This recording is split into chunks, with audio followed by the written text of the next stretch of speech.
Well, there goes the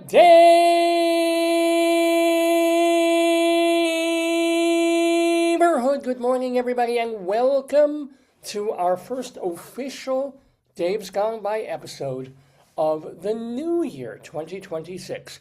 Yeah, we were technically on the air when the year changed over. I hope you were with us a week and a half ago when we did our annual New Year's Festival broadcast. And we started, of course, in 2025, went all the way till midnight, and then an hour after that. So yeah, we've already been on the air this year, but this is our first brand new, complete, entire program in this brand new, wonderful, delightful year. It's only a week. Doesn't it feel like the year's already 5 months old? I gotta tell you, some years they just, whew. And this one, and maybe if you didn't read social media, if you weren't watching the news, if you weren't seeing all the stuff that's happening, maybe life would just kind of go on. If I'm going to the store, I'm gonna go get gas, I'm gonna go eat, make some food, have a nap, do the garden, and didn't pay attention to the world that much. I imagine year to year would be a lot more stable, and we wouldn't feel so bombarded as we all do this day and age. But it's not like that. You know, we're all wired, we're plugged in, and we're all assaulted hour by hour by everything that we look at every time we put on this machine in front of us. Well, this machine here is going to assault you with zaniness and goofiness and humor and weirdness and whatever we do every Saturday from 9 until noonish or thereabouts on this program called Dave's Gone By, hosted by me, Dave Lefkowitz. My darling and adorable wife will join us in a while. Let's see. And we will be joined by two other people on this episode of the program. First of all, Rabbi Sol Solomon, the beloved, the Jewish. He is going to be here to do another interview with someone. Now, if you know Rabbi Sol, it's because he was with us from our very first episode where he did the prototype of what would become his rabbinical reflections. And then he does most of our interviews now. You can find out more about him at shalomdammit.com. But more importantly for this week, he's interviewing a talented guy, a fella named Robert HARE. And yes, one morning when I was in my 30s, I looked at my sky, HARE.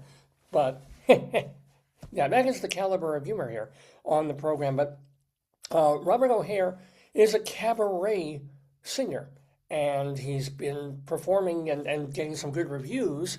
And as a matter of fact, he is going to be singing again on my birthday. Not for me, not at my particular party, but on January 23rd, Friday, 2 Fridays from now, he will be doing We Take the Town, a tribute to Broadway and film star Robert Preston that he's bringing back to Don't Tell Mama. It's played there a couple of times already on 7 o'clock on Friday night. Not this Friday, but Friday week or so. Anyway, Bob HARE, kind of an interesting story to tell in that coming to cabaret fairly late in life, he spent his life, I think, in the legal or corporate world. Then he had a terrible, terrible accident and left him with a very, very lengthy recovery that still day by day he is physically dealing with. But, it's like now or never. Why not, do what you are meant to do? Why spend your... granted, he probably made enough money in one period of his life so that he can spend the next period doing what he wants to do. But great. But especially since he has the talent, the talent and the wherewithal and the presence and the pipes, he's apparently a very nice baritone, to do it. So Bob HARE, we're going to have him on the program talking about his life, talking about his songs, his music that he performs. He doesn't write his own. He is a cabaret singer in the old school style.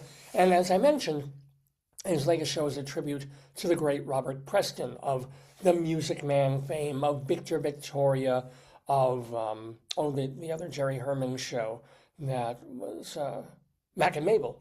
Plus, you know them in movies too. So yeah, Bob O'Hare going to be with us in the Daverhood just a bit later talking to Rabbi Sol. That's sort of the centerpiece of this episode. But so excited, so excited. Our holiday lights just started, just gasped and went in appreciation. And by the way, I know we keep doing some aspects of the set over and over because this is, we mentioned like the last couple of times, this is one of the miracles, not of Hanukkah, but this is one of the miracles of days gone by. This strand, this set of gold and sort of tan balloons behind me. And you're probably wondering, well, they're still there. These were put up by me and by my wife when Dave's Gone By hit its 1,000th episode.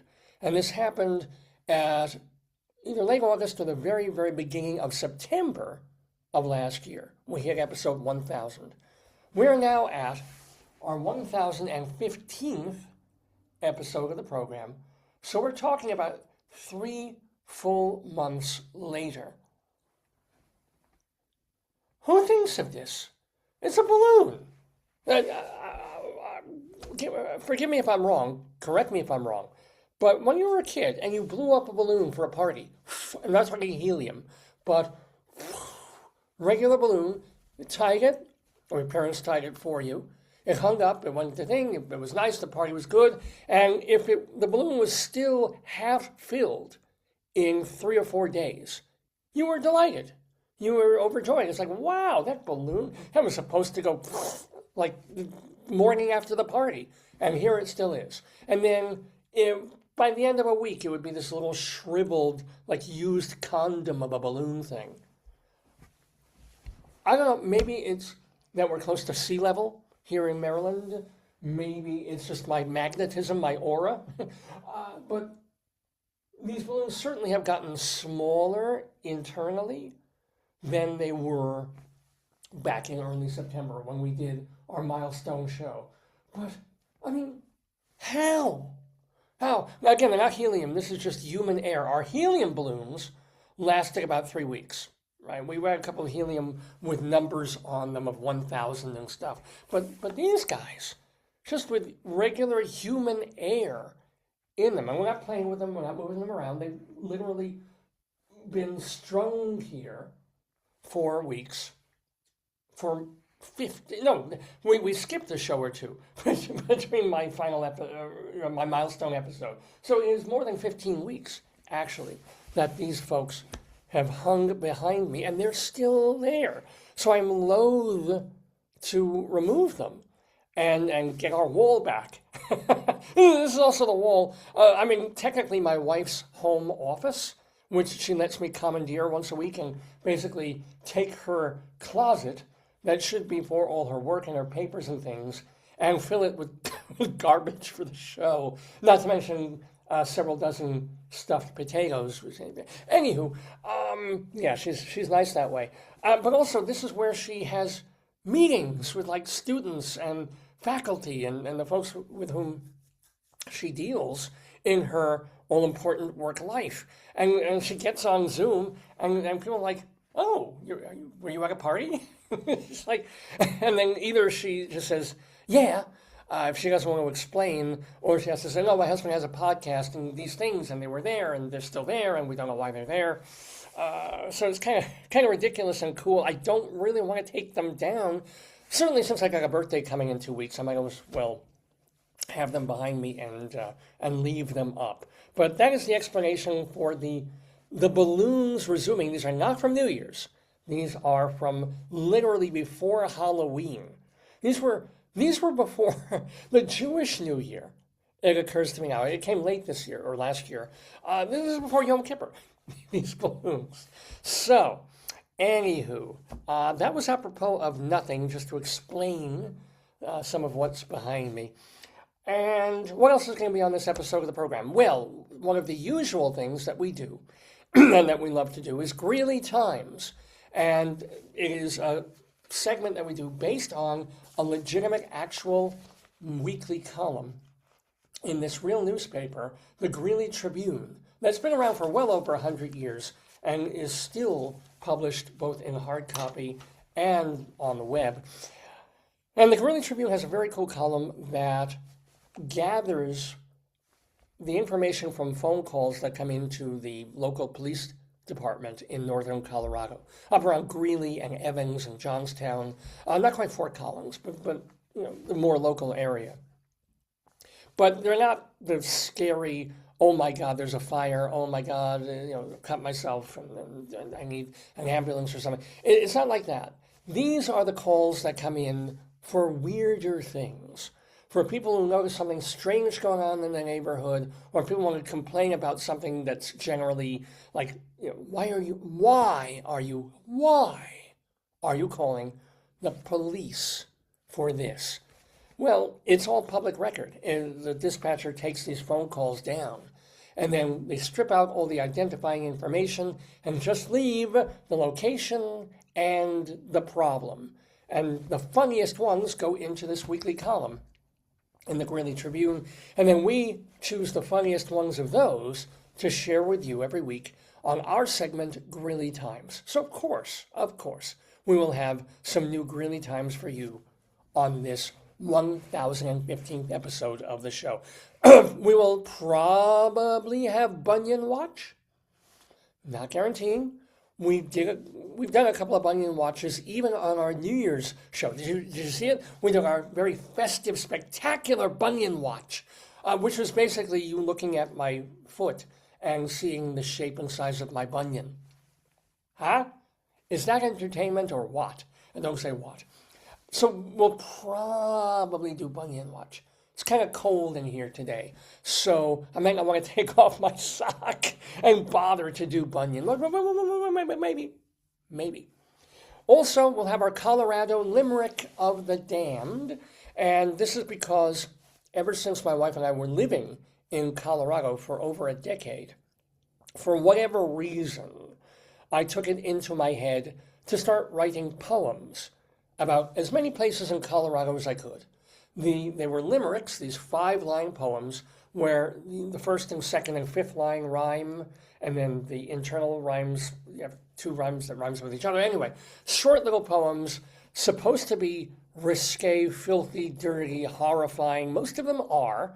And, of course, I do them dedicated to every place I could find on a map or on a list of towns in Colorado. A lot of them don't even exist anymore. A lot of even ghost towns now. But if they were once a town, and Wikipedia lists them as such, and I don't mean, by the way, I do draw the line at post offices.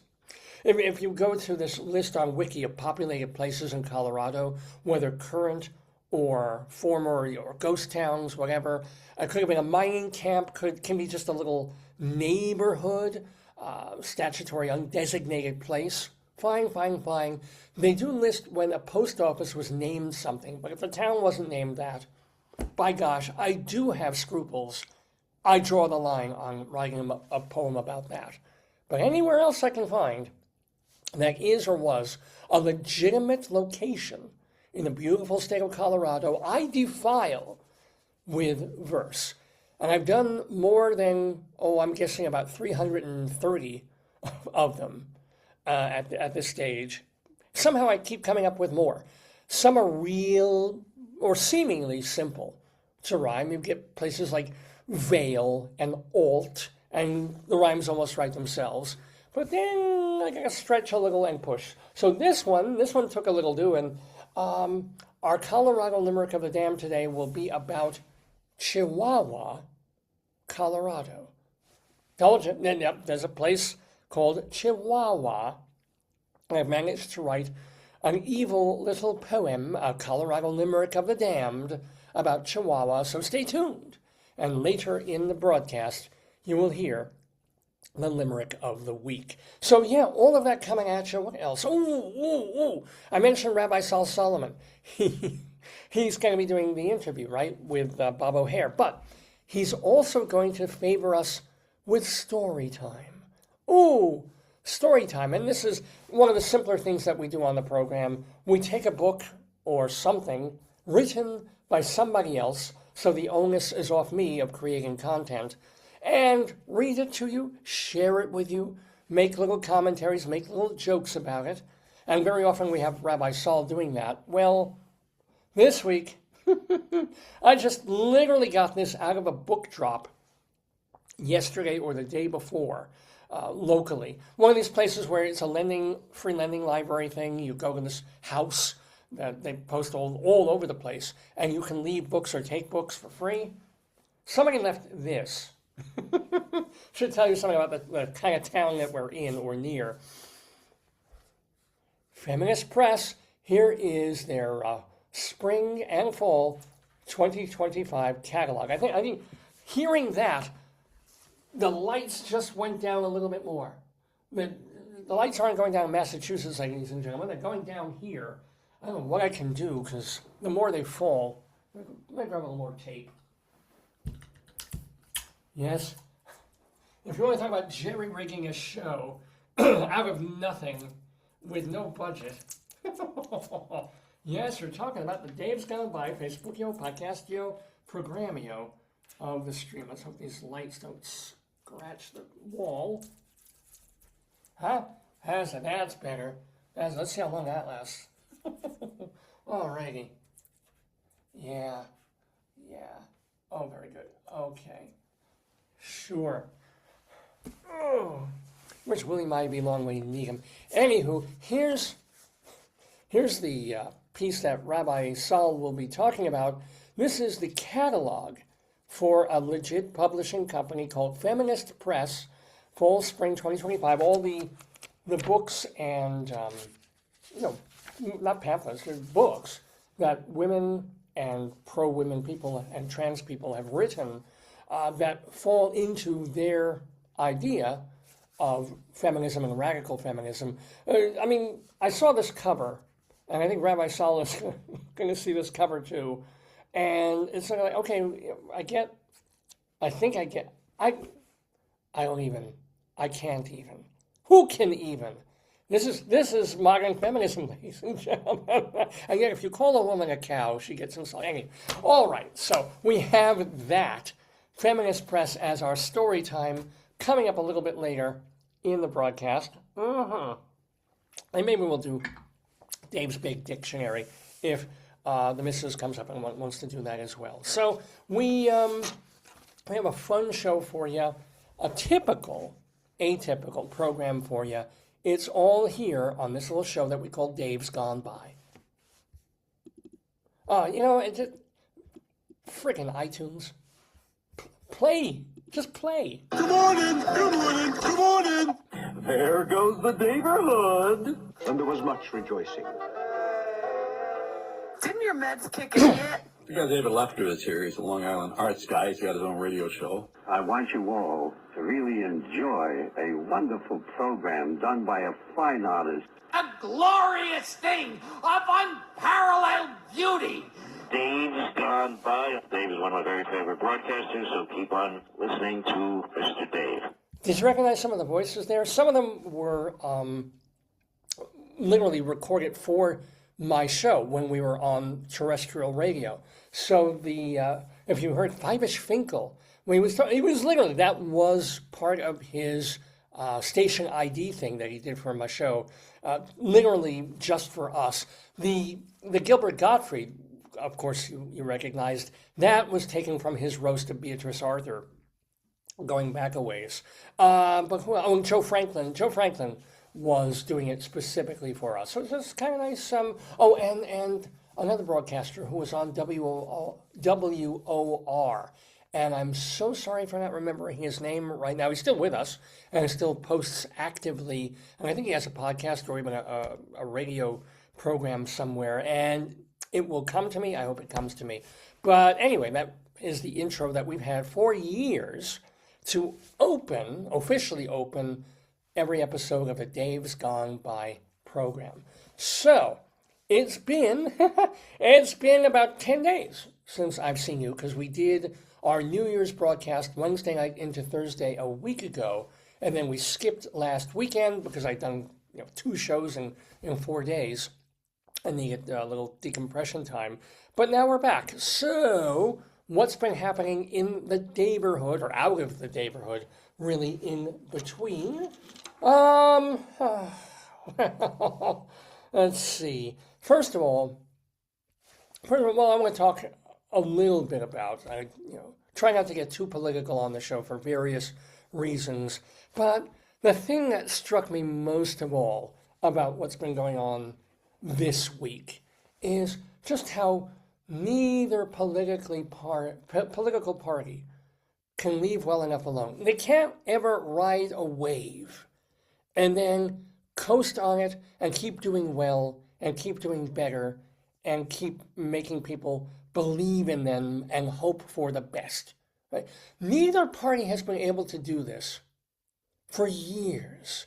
I remember, and this is not going back so very far, just a couple of years ago, under the first, I think it wasn't under Biden's term, I think Trump was in office the first time, when Roe v. Wade was struck down and rolled back by judges appointed during Trump's first term. So you had Republican activist Christian judges who went and found issues with the legality of Roe versus Wade, legalizing abortion across, the 50 states, federalizing it as law. It was settled law, right? May not have been based on the best legal wording and stuff, maybe a little shaky in the scaffolding, but it was accepted, it was settled law. We were a free society. Women could do with what they wanted with their bodies. And when the Supreme Court struck down Roe versus Wade as the law of the land, I was fuming. I'm extremely pro-choice. And I said, I'm never voting for a Republican ever, ever, ever again. Republicans are garbage. They're trash. How could they have such an activist court doing this? And it's all politics and it's all religion. And I'm never Republicans. The hell with them. And throughout my years growing up and turning into an adult and voting, when I lived on Long Island, I often voted Republican, right? Depending on the president. I didn't get to vote. I was born in 1964. So it's not like I could have voted. I would have voted for Reagan's second term, most likely. I voted for Carter and regretted it.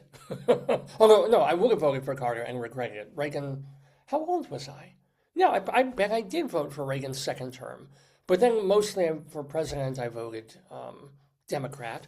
But depending on the person, I would not have had a terrible problem voting for the Mormon guy. It would have been okay, in retrospect. So, the thing is, generally I voted Democrat. I was mostly registered Democrat. And for a point I went independent, then I went back to the Democrats. But, once the Roe v. Wade thing got trashed, I was like, that's it. Republicans are just, rolling the world backwards by 500 years. Why are they doing this? I'm never putting a Republican in office, not with my vote, right? So Democrat, good. Social services, liberal things, pro-LGBTQ, freedom of the arts, freedom of expression, Wonderful, wonderful, wonderful. What happens? The Democrats suddenly veer left and become the party against Israel. How? Okay, how? A slow process that started well before October 7th, right? But this party that I was am part of, pretty much believed in, even though both parties always sucked.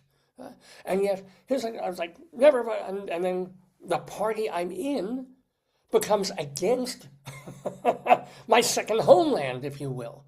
The place that if America turns completely fascist and anti-Semitic, it's the one place that will accept me and say, oh, you're Jewish? Come on, welcome. You have to work a little bit, might have to, go on a kibbutz, maybe even serve in the army a little bit, but, you want to be here, we want you here. Fine, thank you. That's what it's all about. So now it has me casting about and thinking, I can't deal with one side, I can't deal with the other. And I can say I'll never vote Republican again because God knows if the 2028 election is AOC versus somebody, I got some shit to think about, right? And yet, so now we got the Republicans, past week or so, riding, and the liberals and the Democrats are screaming about everything he does, often with good reason. But if you look what happened over the past 2 weeks, Venezuela, right, which has had a dictator in power, we went in there and boldly, openly, proudly did what the CIA has been doing for years in the Middle East, in Africa, and certainly in Latin America, of deposing people, getting rid of people we don't like, getting rid of bad people. So it didn't kill Maduro. It captured him. It took him, it got him out of power, and most of the people of Venezuela are celebrating the fact. They're celebrating that America went in there, got rid of a corrupt, evil despot of a man, right? And now they can figure out what to do and have a better society because of it. So yes, we can say, oh my God, we're kidnapping people now, as opposed to having the CIA poison them and then bury their bodies somewhere. And say, oh no, we're going anywhere. And what are we? We're shooting people on rafts. Who are we shooting? We're shooting drug dealers. We're shooting drug dealers who are trying to bring opioids and crap into this country illegally, right? And we're just get rid of them, right? So of course the Democrats are crying, and everybody else is saying we're not wasting the best people, right? Okay. And in the midst of all of this, whether to American interference or not, Iran, which has been a horror for 50 years almost, right, since the deposing of the Shah of Iran, his being exiled, and suddenly all the Ayatollahs coming in and the hostages, we all remember that. Suddenly Iran looks hopeful that Iran might turn. What we tried to do in Afghanistan and failed, what we tried to do in Iraq, and is just happening almost organically and naturally in Iran.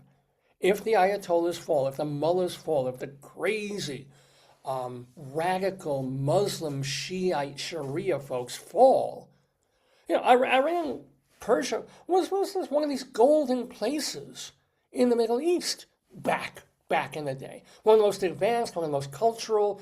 Imagine if this regime falls within 5 years, they could have that all back and then some. They could be, you've heard of Dubai chocolates. They'll have, I don't know, Tehran tiramisu, perhaps. Wouldn't it be the most wonderful thing? Because then the other Arab countries will look over at Iran and go, we Syria could look, and this could, and go, we don't need to have a tyrannical Muslim, suffocating state for the rest of our lives.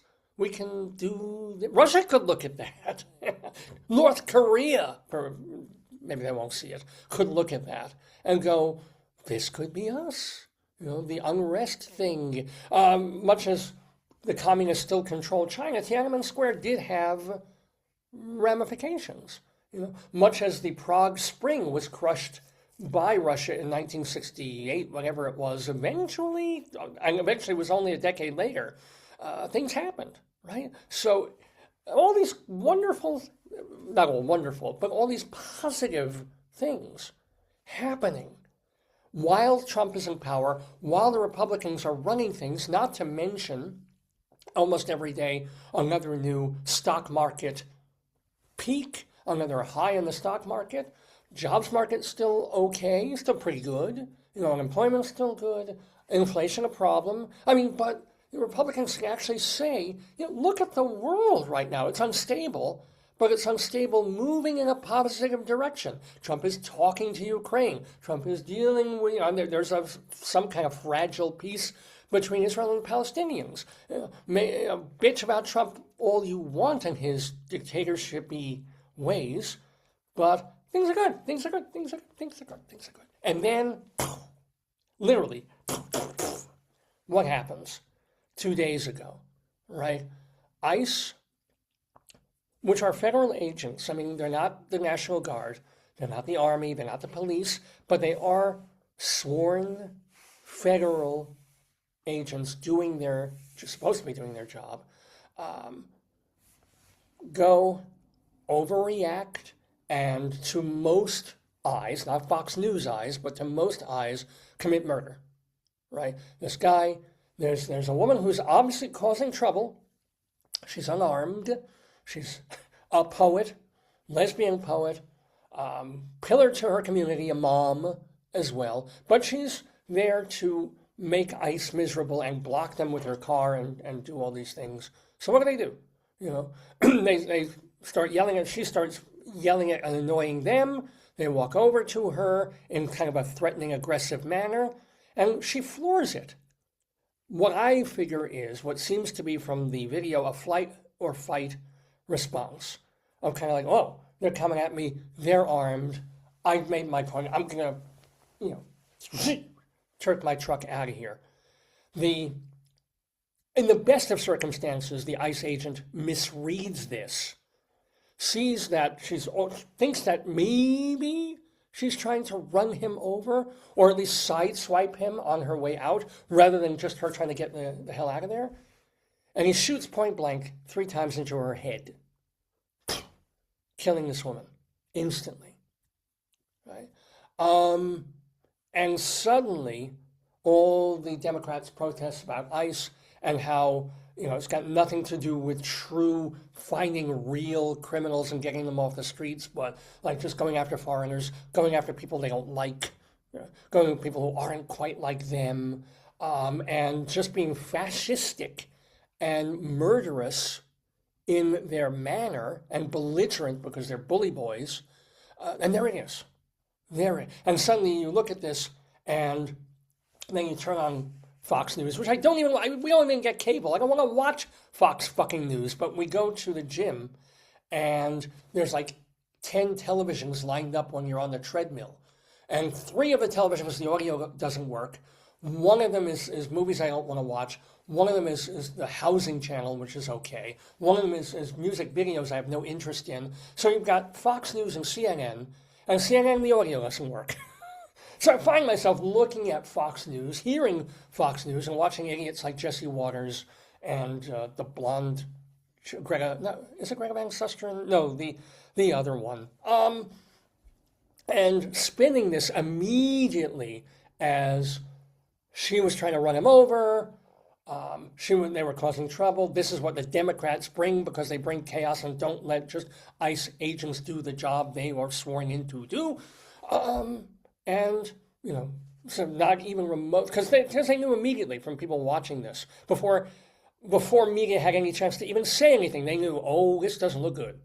The optics on this are unarmed, middle-aged woman yelling, and suddenly she's dead, right?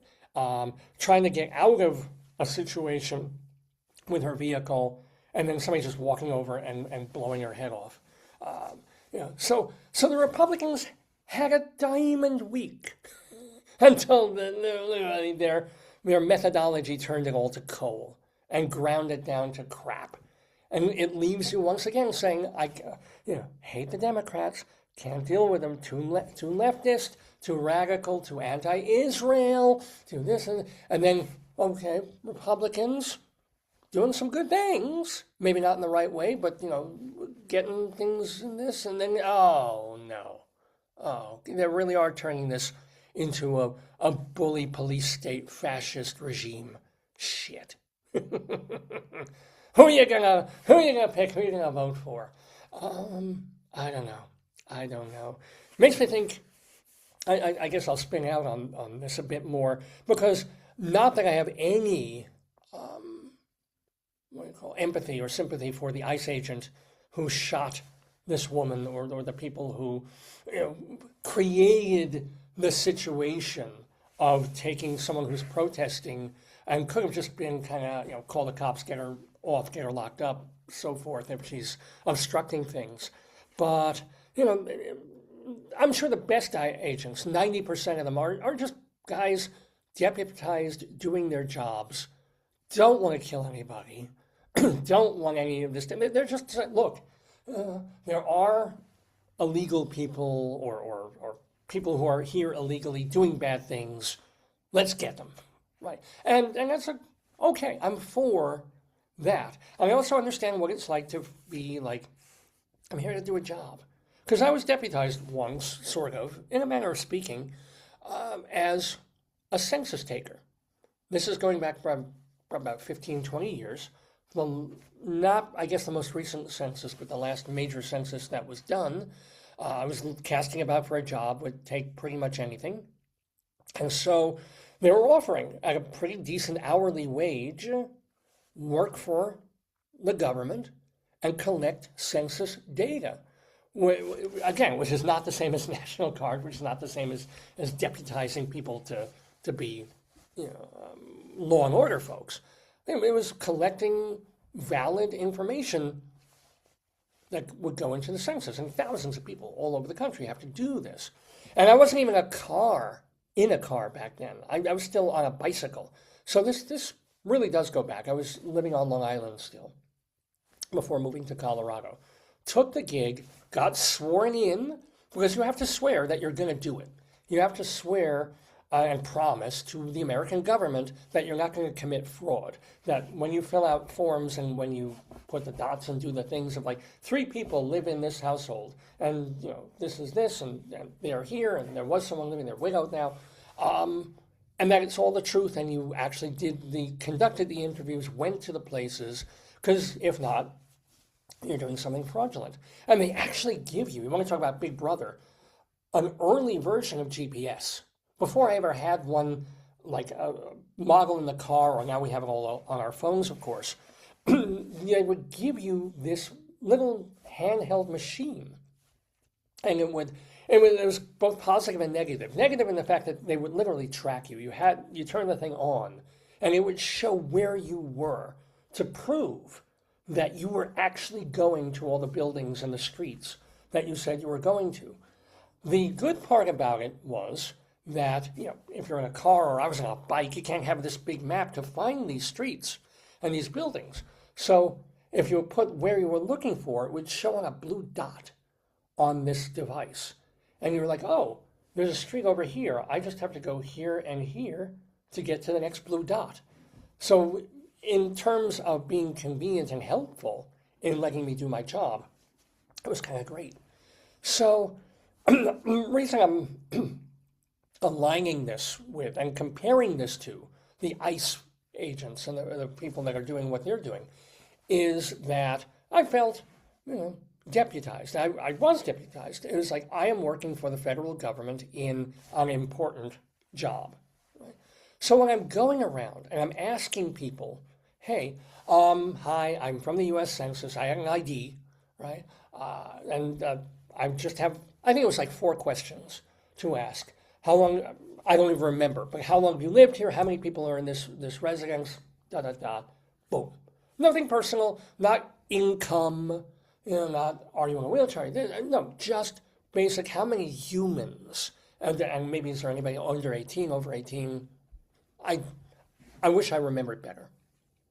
But that was it. I would just go from house to house to house, which, as any policeman will tell you, that could be a dangerous thing. But, fine. You go from house to house, and sometimes I go to a whole apartment building, and you just count, like, the mailboxes and the buzzers and the names and the numbers. If nobody's home, you just buzz, and you keep going, right? I didn't fudge much, but sometimes you had to fudge a little bit. Arrest me. But, the worst part of doing this job, aside from when you have a drizzly, rainy day, and I did it for about 3 weeks before my term was completed. I got all the residences and the houses and the things on my thing, was once in a blue moon, right, you would just get someone incredibly hostile for no reason, right? And it wasn't just the people that, no, sorry, and just don't answer, not your business, thank you very much. Okay. But there were people who were just like, no, go away, don't want to deal with you. And in those moments, and the issues that I personally have with rejection and stuff like that, I'm also like, dude, I'm working for the government. I'm also doing something that is, in the long run, positively affecting you, because if I get a real count, that goes to the government and it helps decide how much money this neighborhood gets, how it's allocated, what social services are needed, and stuff like that. These number crunchers are going to take this and use it to calculate taxes and everything else, which may not be a good thing ultimately, but at least in my mind, I'm thinking, I'm not here to bother you. I'm not going to take more than 30 to 45 seconds of your time. Just answer some questions. And a couple of people were just, and I do remember, there was one old guy, and he was coming out of his house and going near his car. I tried to ask him the questions. He was like, I was like, abruptly just unpleasant. And I said, well, please, it's all I need to know is that he said, I'm going to the doctor. And one of the meanest things I've ever said to or about anybody, I just called after him and said, I hope it's terminal.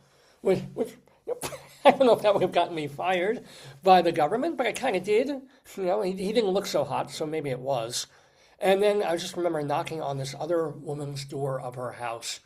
And she opened the door, but she wouldn't open the screen door. And it's like, no question. And it was just so mean about it that I kicked over a sign on her lawn when I was walking away. I'm just like, I'm not doing this for my health. I'm not selling encyclopedias. I'm not trying to convince you of the wonders of Jehovah and the lighthouse. I'm simply trying to collect data as I have been sworn by the government to do. But I understand even an ICE agent, not that particular ICE agent, but I understand an ICE agent's thing of like, look, I need a job. The government's telling me this. I may not agree 100% with what the government is doing or the methods, or maybe I do, but this is what I'm sworn to do, and I'm doing my job, right? And when you have thousands of people like that who aren't necessarily the best and the brightest, you're going to have mistakes, and you're also going to have people who are, aggressive or violent or stupid or suppressing their abusive natures and so forth, and there you have it. And of course they're making this case, the Republicans are making this case that the guy who shot was in another incident about a year ago where he was almost or kind of hurt by being run over by a car. So he's traumatized. Great. Send him back in the field, next to another vehicle. Then he walks right up. It's almost like, hey, run me over. Come on, run me over. Anywho, more things change, more than remain the same. And of course, everybody now feels, as I mentioned at the very top of the show, so bombarded and so aghast at how horrible all these things going on are and what's happening in the country. I do think it merits saying that as much as they suck, all this was going on 50, 70, 90 years ago, the good old days. It's just we didn't know, or we heard the stories later on. Some hippie or black person wandering around Mississippi or driving around, gets stopped by a cop, beaten up, thrown in prison. There weren't cameras. There weren't people texting and instantaneous Instagram and TikTok. It was kind of like they would, if they were lucky, they got out of jail the next morning and limped back to their families and got nursed back to health. And then this was the story that they would write about it and eventually be told, in small ways to the people that they knew, or maybe to a journalist, if the journalists were even listening. This is always a police brutality, military things. God knows what went on in World War II, Vietnam, Korea, Iraq even, right? Afghanistan as well, because it wasn't in front of us every minute, every second. It was all happening. Evil, aggressiveness, brutality, sickness, sadism. These were all part and parcel of the fabric of the world, let alone America. It's just now, when something happens, thank goodness, right? There's documentation, instantaneous documentation of like, this just happened. Whoa, how do you feel? You can spin it, but this is it. Except now, of course, we're moving into the period where you can't trust anything. We're moving into the period where the video will come out. The news story, the first person accounts will be told. And then we have to wonder, well, did somebody do something to the video? Was this monkeyed with? Did the person taking down this account, did they make stuff up? Did they exaggerate? Which I guess they always could have done verbally. That's always a thing. But, there's journalists versus personal eyewitnesses now texting and tweeting and so forth. So I don't even know what we're moving into over the next 5, 10, 20 years. I just know I don't think the world is worse.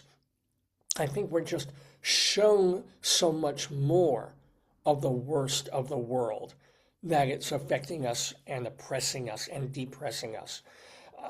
Take that for what you will, because that's a depressing thought right there on this comedy show called Dave's Gone By with me, Dave Lefkowitz, and all of you watching at home.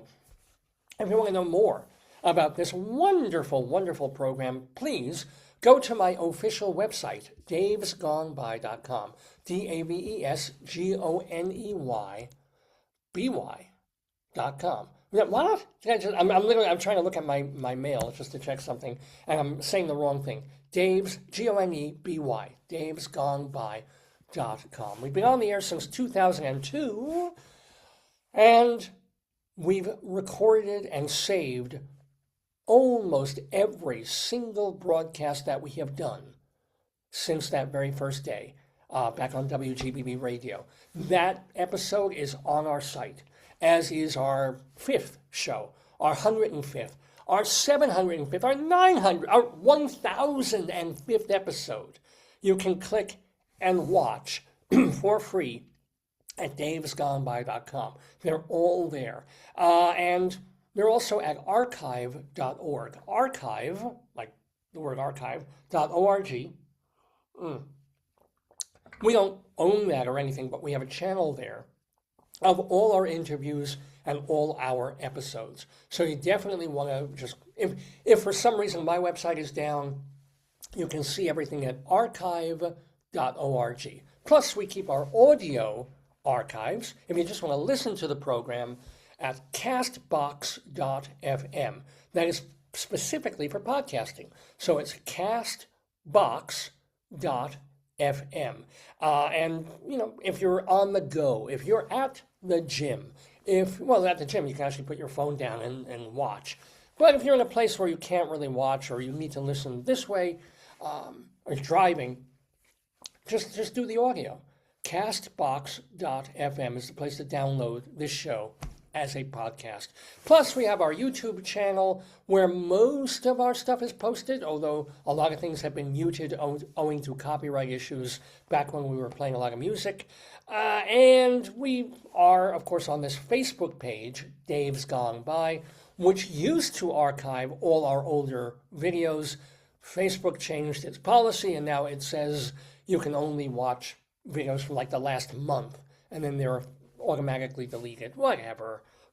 As long as we've got davesgoneby.com and archive.org, our archives are safe and completely available to you, my beloved listeners, watchers, and friends of the Daverhood. Well, it's 10 to 10. We have our guest coming up in just a few minutes. It will be Bob O'Hare, the cabaret guy who's going to be at Don't Tell Mama on my birthday in Midtown Manhattan, doing a tribute show to the great Robert Preston. He's going to talk about all of that with the great Rabbi Sol Solomon. So, let's see, we're about 10 minutes before that happens. Why don't we do Dave's Big Dictionary? This is, and I'm going to be really stealth on this one. Dave's Big Dictionary came to me, a few years back. And the idea was to really get me out of my comfort zone. Because way back when, a lot of the show was scripted. It was a lot shorter, but I would write out a lot of the show. Even this kind of commentary, or at the very least bullet points, which, as you can tell now, I don't bother to do. But I took it as a challenge on myself. It's like, let's try a new segment where I find a word completely at random, and then I have to talk about it for a few minutes in a charming, entertaining, hopefully funny, or at least interesting way. And it was this prod to go, okay, You can get on camera, be interesting, be reasonably entertaining for 3, 4, 5 minutes, and just go. Whatever synapses fire in your brain, let them go. So I kind of like doing this segment. It keeps me on my toes, if you will. Toes that you will probably see if we do Bunyan Watch later. So for a couple of years, my darling wife would open up the dictionary, thumb through it, and then whatever random word her finger landed on, that would be the word of the day. But we've gone away from that recently because Merriam-Webster makes it easy for us. Merriam-Webster Dictionary has a word of the day that they do every day, kind of to bring promotion and marketing to dictionaries that nobody buys anymore. So what is the Merriam-Webster Dictionary word of the day for today, January 10th, 2026? Let's see. Ooh, interesting. The word of the day is collude. Collude. I'm going to tell you a bit about it, read Merriam-Webster's definition and some usage, and then try and talk about it immediately. And that is why we call it Dave's Big Dictionary on Dave's Gone By. Extra, tell all about it. It's Dave's Big Dictionary.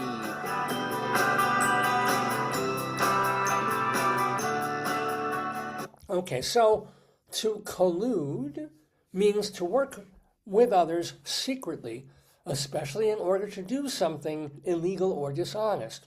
Collude is used as a synonym of conspire and plot. She's accused of colluding with known criminals. Did you know? If you took, this is still from Merriam-Webster's, if you just looked at the etymology of collude, it could be confusing because it goes from together and then to play. So luder comes from ludus, meaning game, play, or sport. Ludus is also the source of the adjective ludicrous. Collude has a related noun, collusion, with a specific meaning of secret agreement or cooperation. But despite the playful history, both of those words, collude and collusion, have always suggested illicit trickery rather than good-natured fun. So when I think of, okay, now go, Dave. Now you've got the word, collude. Usually I give myself, I pick the word earlier in the show and then I have some time to stew on it. Not now. Now I'm just going to go immediately on what collude means to me.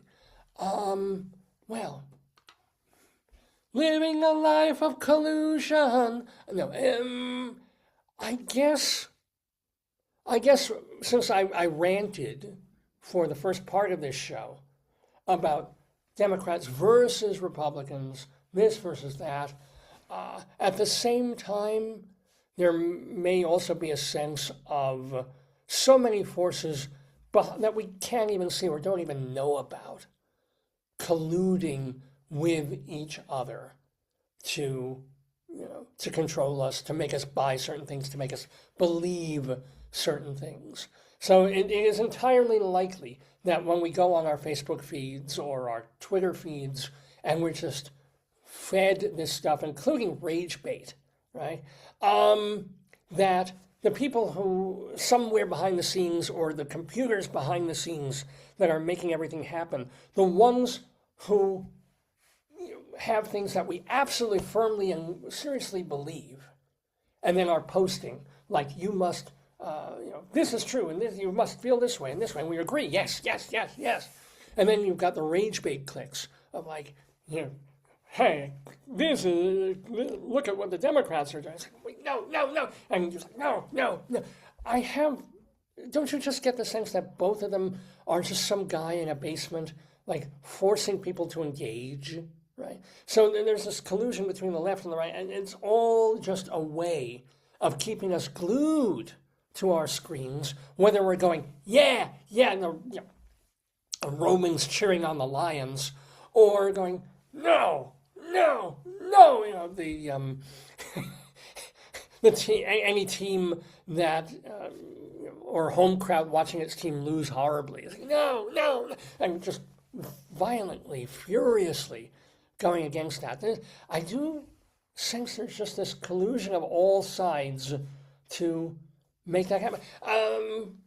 Why are insurance, health insurance, and particularly health insurance prices and drug prices so insane, right? Even with so-called Affordable Care Act, even with certain checks and balances in place, even with the law, even with everything, it's just, how is it that the only way you can really afford medical care and health insurance is by spending a good chunk of your income, of your living thing, of preventative, of saying, oh my God, I hope I don't get sick. If I get sick, it's okay, it's covered, but Jesus Christ, to protect my family, I'm spending $1,000 a month for coverage, and my company I work for is paying an extra portion of that. Why? Well, are the drug companies all conspired and colluding with each other? Sure. Right? There's a reason the guy from U.S. Healthcare, I think, got it. He got it in the head. It's not right. It's horrible, but I get it, right? Because he and the other bigwigs of these companies are like saying, just forget about people's needs, forget about fairness. It's just bottom line, corporate. How much are our shareholders getting every month from U.S. Healthcare, from Aetna, from all these places, right? The collusion really is running our lives. I mean, at a certain point, whether it's Skydance, whether it's Netflix, whether it's HBO, somebody's going to buy Warner Brothers, and then one less area of entertainment, and one less this, because everything is consolidating, and that 1980s, 1990s era of conglomerates buying everything. Well, what does that mean? It just means one voice instead of multiple voices, or worse, one voice making believe it's multiple voices, but they're all really funneled and siphoned down from the same source, because everything is collusion. That was a little rambly and random, and not that funny, but the best I could do on short notice, which is the point of Dave's Big Dictionary. We have more Dave's Gone By for you coming up right here, right now. We got 2 more hours of this program live on this January 10th, 2026, first show of the new year. I'm Dave Lefkowitz. My darling and adorable wife will be joining us later, but now, very happy to say that we have a guest. Guests, plural, actually, coming to the Daverhood, as aforementioned Rabbi Sol Solomon of Temple Sons of Bitches in Great Neck, New York. He's been with us since our very first episode. He does most of our interviews now. So he will be doing this one with Robert, or Bob, O'Hare. He is a cabaret performer, and right now he's doing a tribute show to Robert Preston, the movie and Broadway legendary actor. Robert O'Hare, he's going to be at Don't Tell Mama on January 23rd, my birthday this year. Not Friday, but Friday week in Midtown Manhattan. You're going to want to go see him, and if you don't know who he is or not sure, well, I'll bet he'll convince you as Rabbi Sol talks to him. We got to bring them both into the Daverhood first. So let's get our Daverhood guest music going. Oh, hold on. Here it is, I think.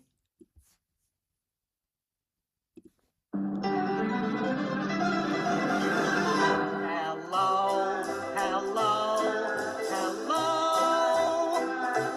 What a wonderful word. Hello, hello, hello, hello. You can hear it wherever you go. Oh, shalom, my friends. Shalom, my enemies. This is your old pal, Rabbi Sol Solomon, founder and spiritual leader of Temple Sons of Bitches in Great Neck, New York. And oh boy, you know how I love music. You know how I love the theater. You put them both together, it doesn't get better. And I also love cabaret, which puts them together also in a very cool way. Speaking of cool, joining us in the Daverhood on this Shabbos morning, we are looking at the lovely face of Robert, or do you prefer Robert or Bob? Bob. Bob is fine. Bob is fine. Bob is fine. He's Bob O'Hare. Let me tell you a little bit about him. He started out life as an actor. Then, oh boy, even though he's not Jewish, he became a lawyer for many, many years. And then he turned to cabaret. He even is a MAC nominee, the Manhattan Association of Cabarets and Clubs. He's done tributes to lyricist Leslie Brickus, and now he's doing his, wait, is Brickus the composer or the lyricist? I never remember. He did both. He did both. Good, I was Both. half right and half wrong. So there. That's What right. else? A review from Broadway World about Bob's show is, quote, I got the feeling that every song on the bill was there because Robert O'Hare loves the song and he loves singing it. And one of our friends in the Daverhood, another cabaret artist and director, Jeff Harner, said, quote, Bob O'Hare's voice is an open-throated, open-hearted baritone. He illuminates the lyrics with the wisdom and wink of a great storyteller. So, tell us some great stories. Welcome to the Daverhood. Shalom to you, Bob O'Hare. How are you? I'm all right. I'm all right. How are you doing? Hey, you know, the usual. You don't want to know. When I sing, phlegm flies out of my throat. It goes into the next county. It's horrible. But when you were an actor back in the day, were you a singing actor or just what kind of roles were you going for? Yeah, I always did in college and in summer stock. I always did a lot of musicals as well as non-musical roles. I guess I started out doing both Anthony Newley, Leslie Brickus shows, Stop the World, The Roar of the Grease Paint.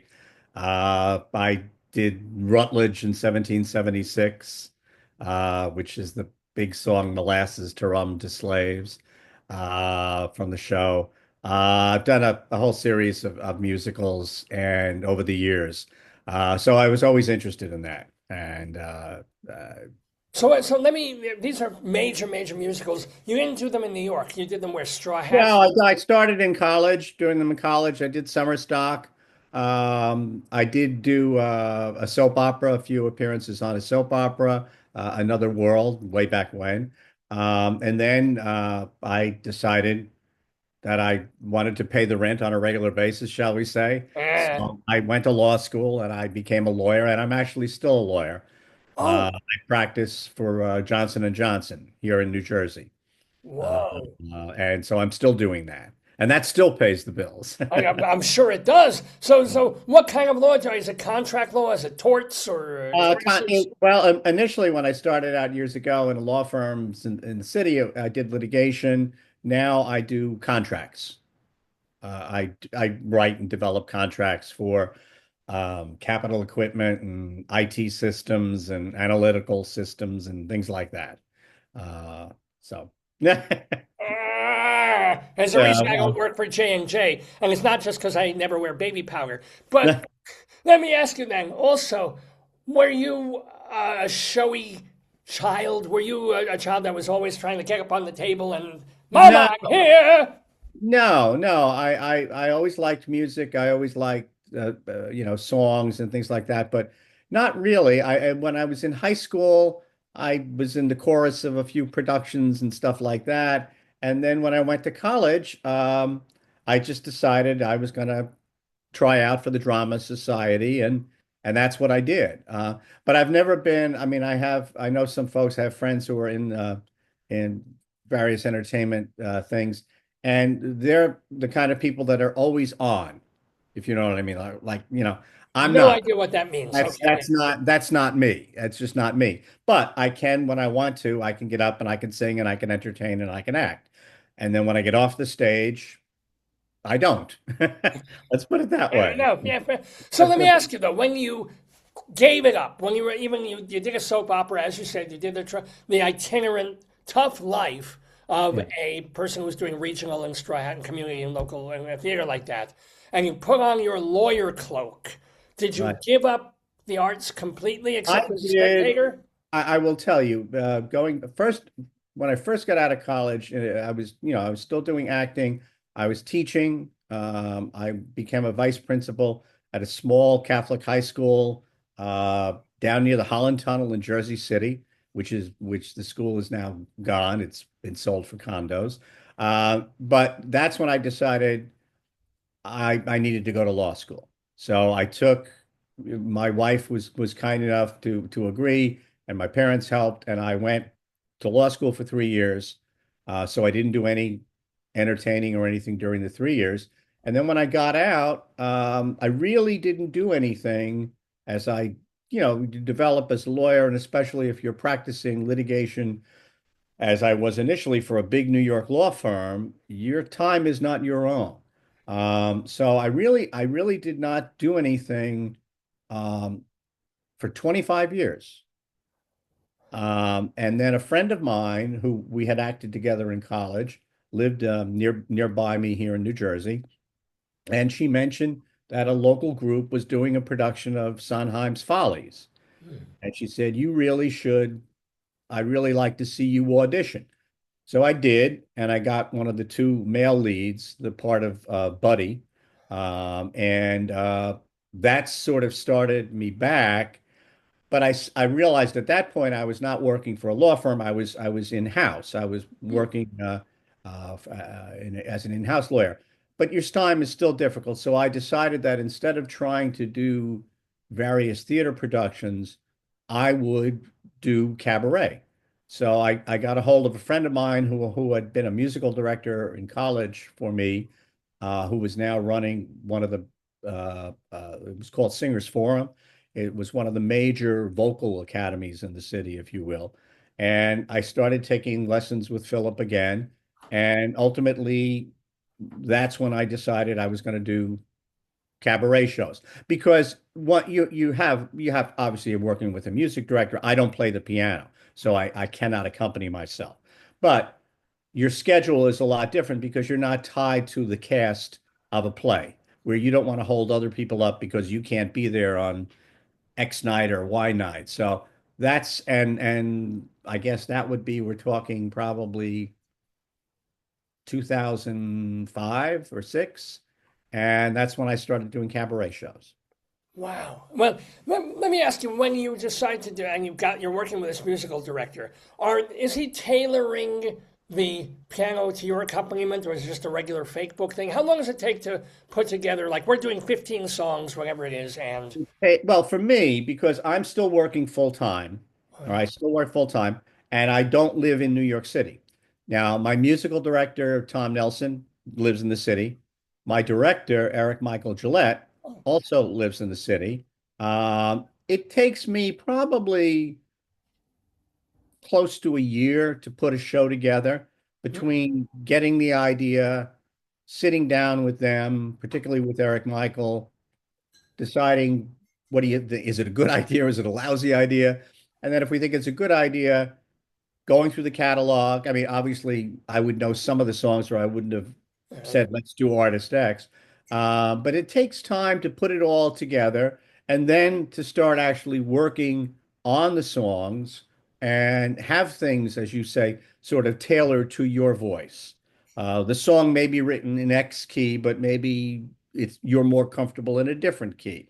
And to do mashups and to do arrangements of the songs together, and figuring out also, why do you want to do this particular artist? Why do you want to celebrate this particular artist, or what's the theme of your cabaret show?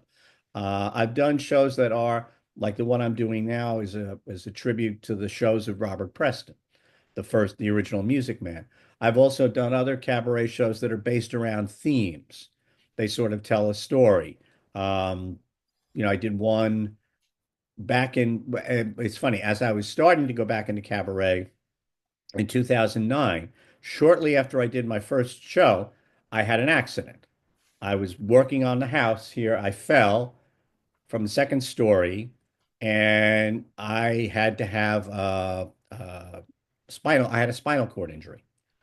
And so I've had a spinal fusion, and now I walk with a cane and leg braces. But it took me quite some time between the operation to go from not being able to walk at all to, a wheelchair, to a walker, to a cane. So that kind of set me back, shall we say.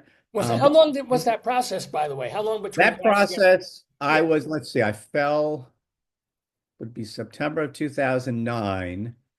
I had the operation. I was there. I was able to get back into the office. At that time, I was working in the city. I was able to get back into New York it was April of 2010. So that's from September of 2009 to April 2010. More than half a year. That's a It takes chunk. half a year. Yeah. And then it took a while. And then after that, one of the first things I did was ultimately after that, it took a while, another year probably. Um, I did a show called Recovery, which is all about when something happens in your life. And it didn't necessarily have to be my accident, Right. but it could be people have things happen to them all the time. How do you recover? How do you get back to being you? Now, was that a cabaret show with songs, or was it more Yeah. of a Oh, so what are some of the songs that you chose? Oh my heavens. From that show, I can't remember all of them.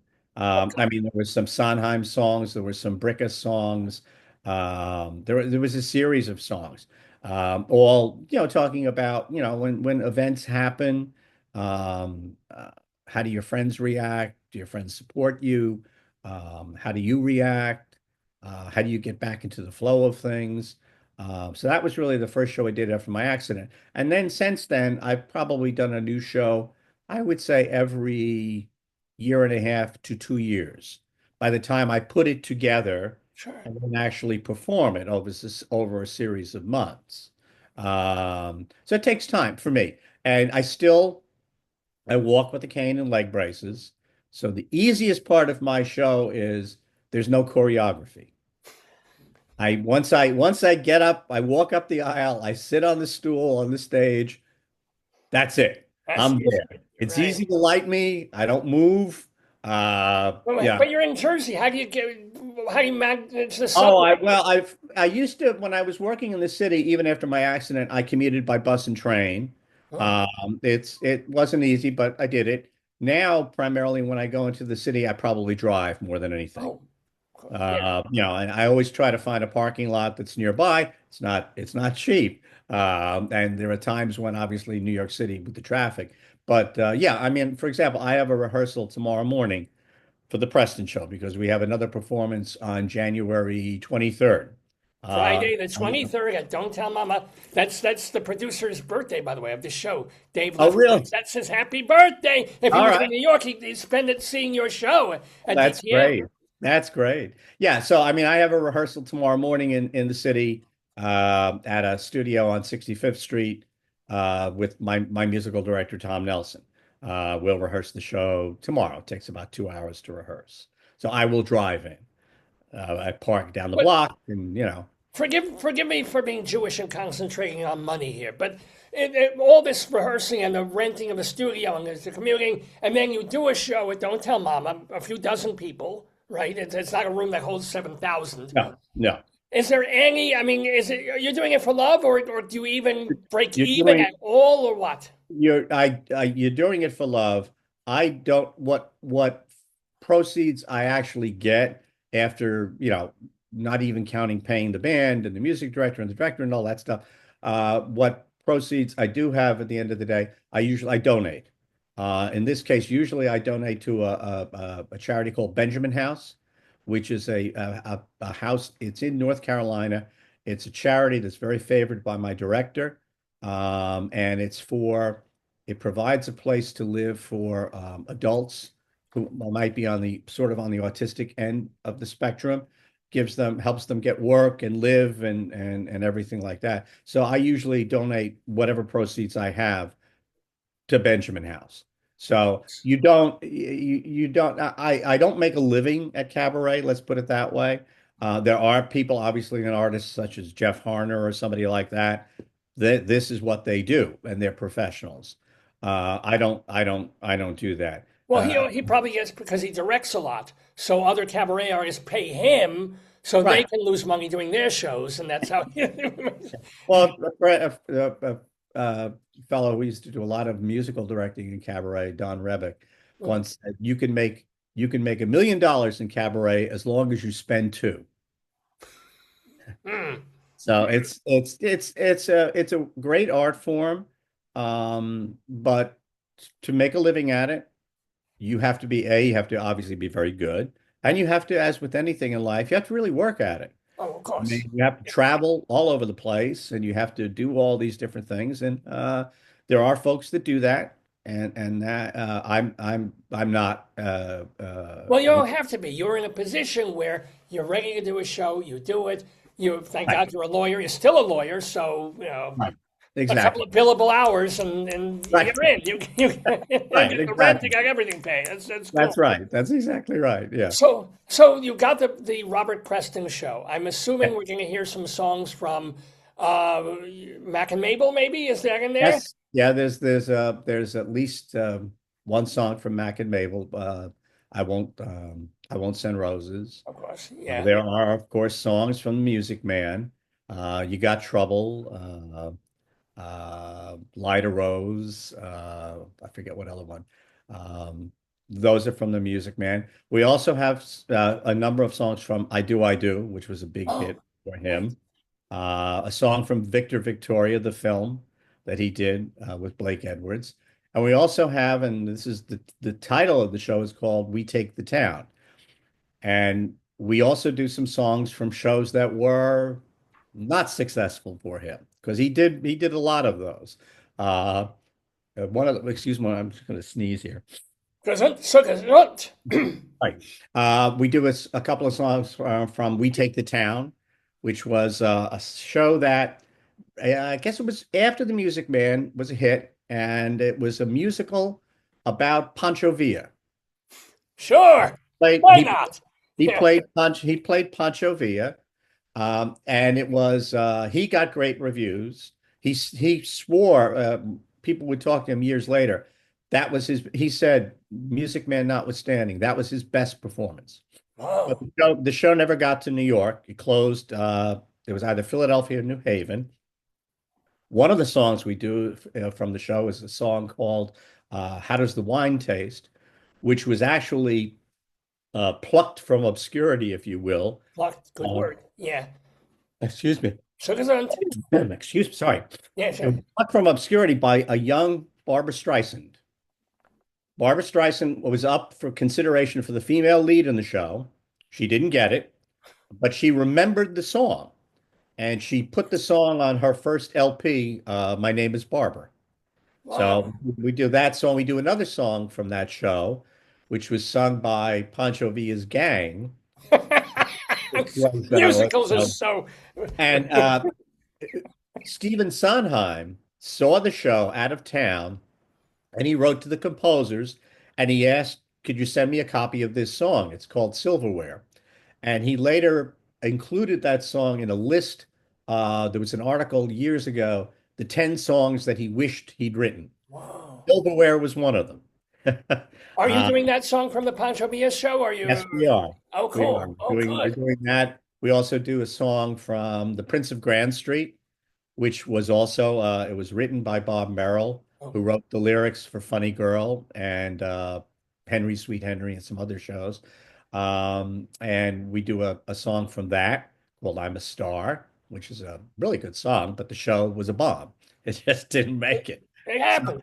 this You have a lot of knowledge, obviously, of musical theater. So even though you weren't, as you said, a real performative kind of kid, did your parents have the record album lying around? Did you go to Yeah, my Broadway when? my my mother liked Broadway shows, and she would have the albums, and she would listen to who is it, William B. Williams on WNEW with the Make Believe The Ball, ballroom, right? yes. Okay, and then as I got a little older, toward I guess the end of grammar school, seventh or eighth grade, my father was not a big theater fan, so I think she kind of dragooned me into going to shows, and she started taking me to shows. And like the first show that I ever saw, the Broadway show I saw was Carol Channing in Hello, Dolly. I remember us sitting in the second to the last row of, I guess it was the St. James Theater, seeing Hello, Dolly. My mother also took me. I saw with my mother 1776. I saw I Do, I Do. We saw a show called Ambassador, which was a dud. I forget what else we saw. We saw a number of other shows, Half a Sixpence. Yeah, my mom loved musicals, and so she kind of introduced me to it. What was your favorite that you saw? Was it Hello, Dolly left a big impression, or were there That others? left a big impression because it was the first one. Yeah. It's Jerry Herman. It's great. Even then, you knew when a song was good, you know. Yeah. Oh, I know. She took me to see a show, speaking of Leslie Bricusse, called Pickwick, Hmm. which was a musical version of the Pickwick Papers. The show was a hit in London, was not a hit over here, but Bricusse wrote the lyrics for the big hit song from the show, which Tony Bennett sang, was "If I Ruled the World." Everybody knows that. And so, even though I was a kid and the show was good, I knew that song was just, that was a hit. Actually, let me ask you: when you did the Leslie Bricusse show, he's probably still alive. He didn't die that long ago. Did you ever hear from him? Did you ever have to get permission? No, he passed away. He passed Oh, away. I forget how many years ago he passed away.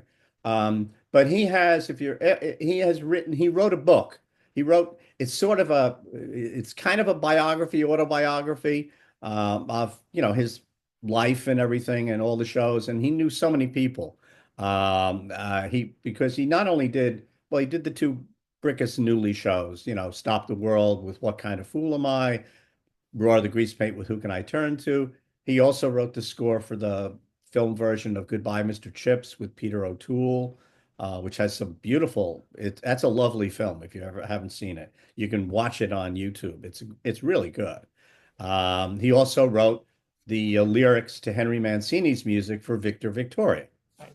And he has a whole bunch of other things that he's written. So he was but no, he had passed away before we did the show. Was Uh, one. and I saw one of his shows in London when I was a kid. So he was a very interesting figure. We also did a tribute show to Ira Gershwin. Well, Uh, Ira, not George, or not George and Ira, but specifically Ira. Ira, because George, Ira and George obviously wrote a lot together, as you know. But George, of course, died very early, like 38. But Ira then wrote, with people like Kurt Weill, and he wrote a whole bunch of stuff after that. And beautiful songs. And what fascinated me about Ira was the way he wrote. As a lawyer, and I'm sure you know this, if you go to any law office, even today, I would wager, you're still going to find lawyers writing on yellow pads, long yellow they call them legal pads. Yeah. The way Ira would compose a song, he would take out a yellow legal pad and he would ask them to play the music for him, and then he would work his lyrics within the framework of that music. And that's very similar to the way a lawyer works. You get a case, you get a contract, so you have to write your thing within a framework. And with Ira, they also called him the jeweler because of his ability to set the lyrics in the setting, the musical setting, just like you would a diamond within the gold band, right? So there's fascinating stuff about all these different composers. Preston, of course, obviously was an actor. And I got fascinated with him because when I was a kid, I guess I was about 11 years old when the film version of The Music Man came out in 1962. And I was shy, I was small, I wasn't athletic. I was about a year younger than everyone else in my class. So I remember my father bundling me off. I went to see The Music Man.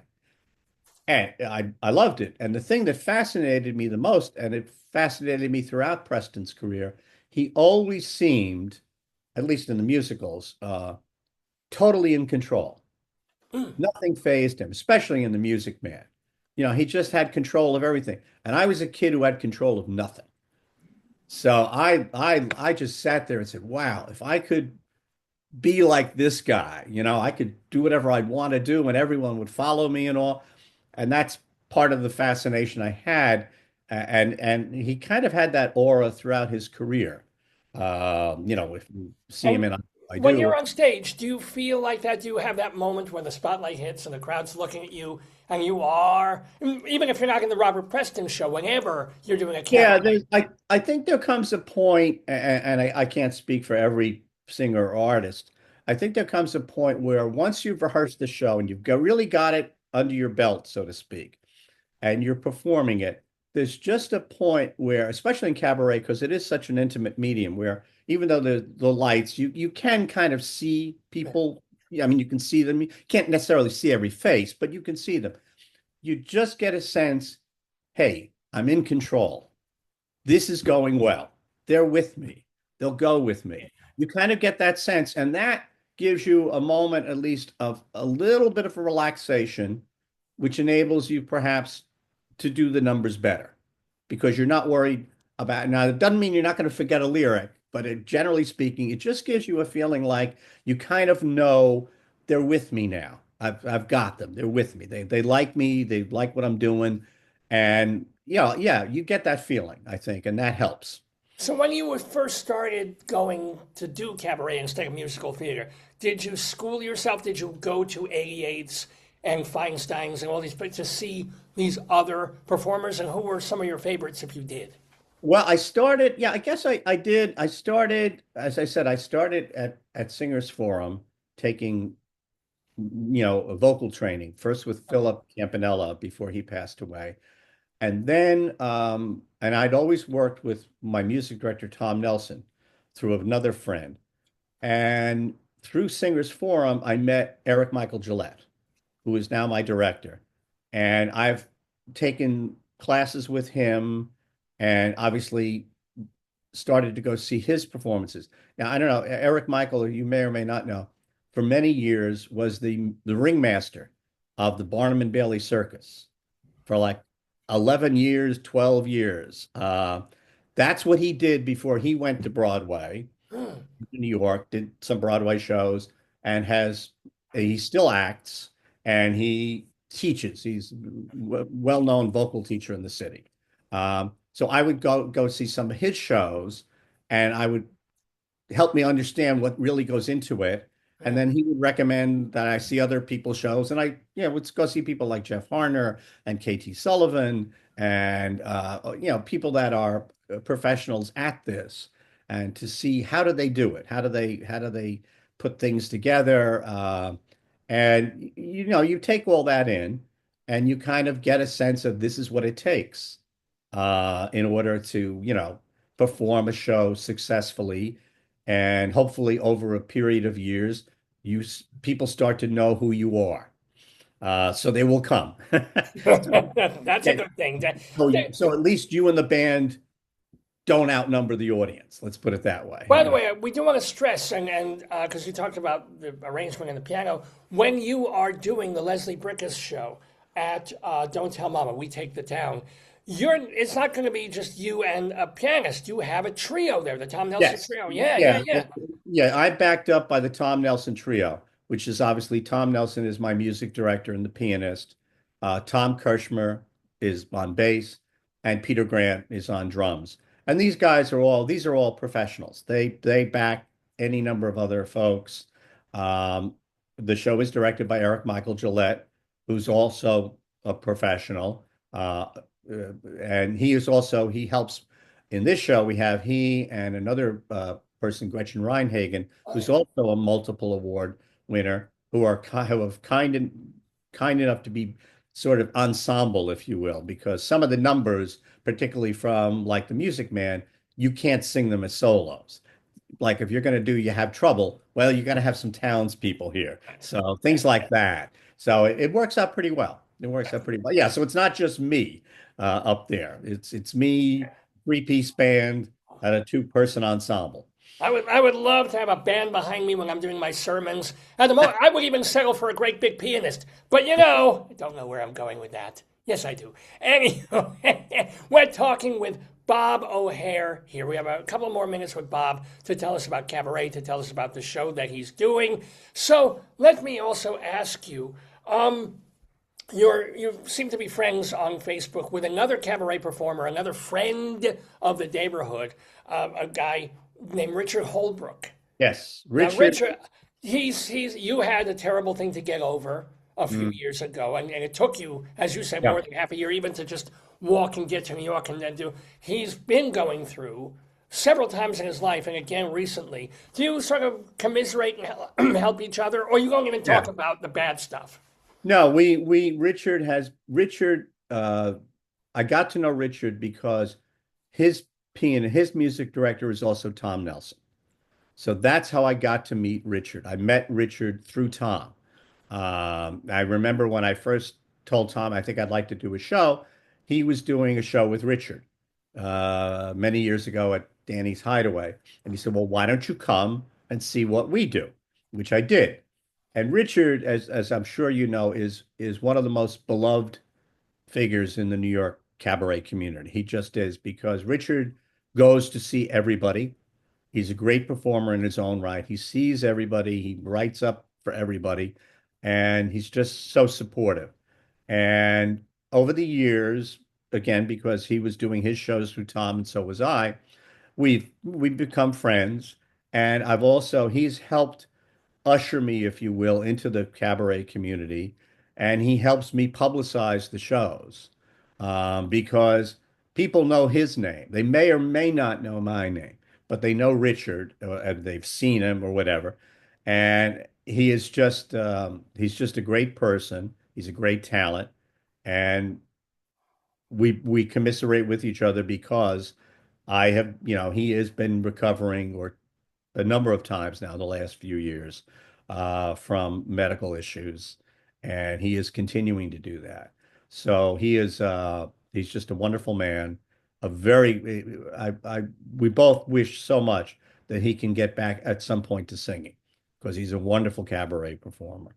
But in the meantime, he kind of keeps his hand in things by helping me and coming to some of my shows and helping me get other people to come to my show. So he's a great person. And I know I asked him because he's been on with you before.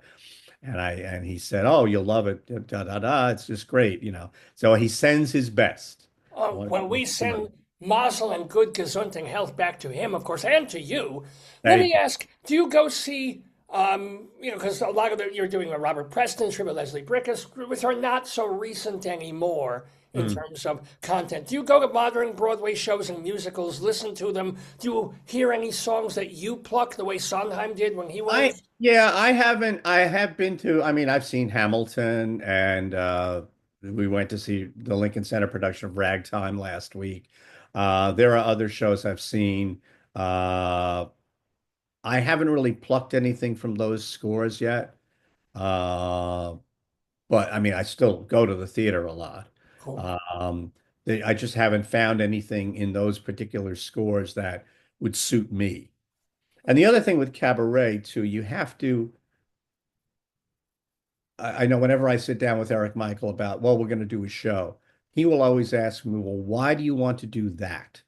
Why do you want to sing that song, that artist? In other words, you want to have a reason for why you're doing what you're doing. What's the link? Why? Because there's lots of wonderful songs out there. And you could just do that. You could say, well, I'm just going to sing songs I love. People do that all the time, particularly if you're a professional and you're well known. You know, if you're, say, Marilyn May, that's fine, you know. But for someone like me, I think you have to establish a reason. Well, why are you doing it? Now, I've told you the reason, Robert Preston. Bricusse was an artist, newly, that I started out with as a young performer. And that made sense to me. Ira Gershwin at first, no, but then as I got into the exploration of the way he worked, it made sense to me. He was also a fairly shy person, which also made sense to me. So this now leads to the next question where it's like your head's in the Preston show now, obviously, but is something percolating in terms of your next? I think about it. I haven't centered on anything yet because I've been so busy, the combination of the show and work and life. But I will once we finish. Probably this upcoming performance will be the last performance of the Preston show for a while, unless somebody asks me to bring it somewhere, and we'll see. Then I will start to focus a little more on thinking, well, what else intrigues me? What else would I like to do? Do I want to do another tribute show where you focus on a particular artist or a team of composers? Do I want to do a theme show where you decide you want to sort of make a couple of statements or have a theme and then you fit the songs in to fit your theme? I really don't know. I haven't really decided that yet. That'll come in the next few months once I kind of get through the Preston show and work and things like that and home. So it's but we'll see. But yeah, I always try to come up with I know I did one show a few years ago.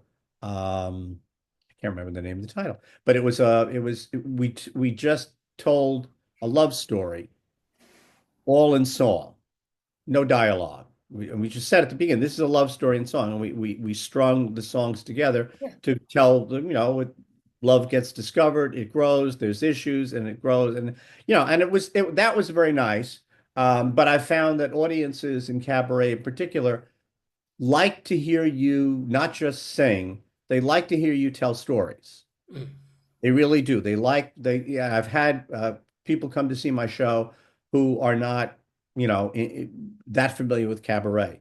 And a friend of mine came and saw the Leslie Bricusse show. And then I said, well, I'm doing this thing now on Robert Preston. And he said, oh, that's good. He said, but are you also going to tell like the stories like you told about Bricusse and the songs? I said, yeah. He said, oh, because he said, I really liked that.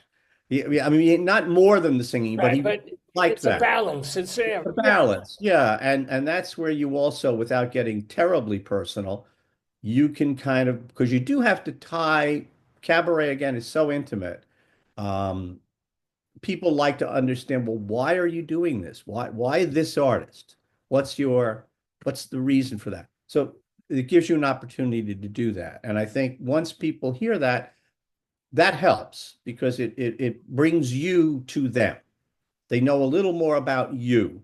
I mean, you don't want to make the whole evening about you. That's not the point. Oh, I do, but you're different. Yes.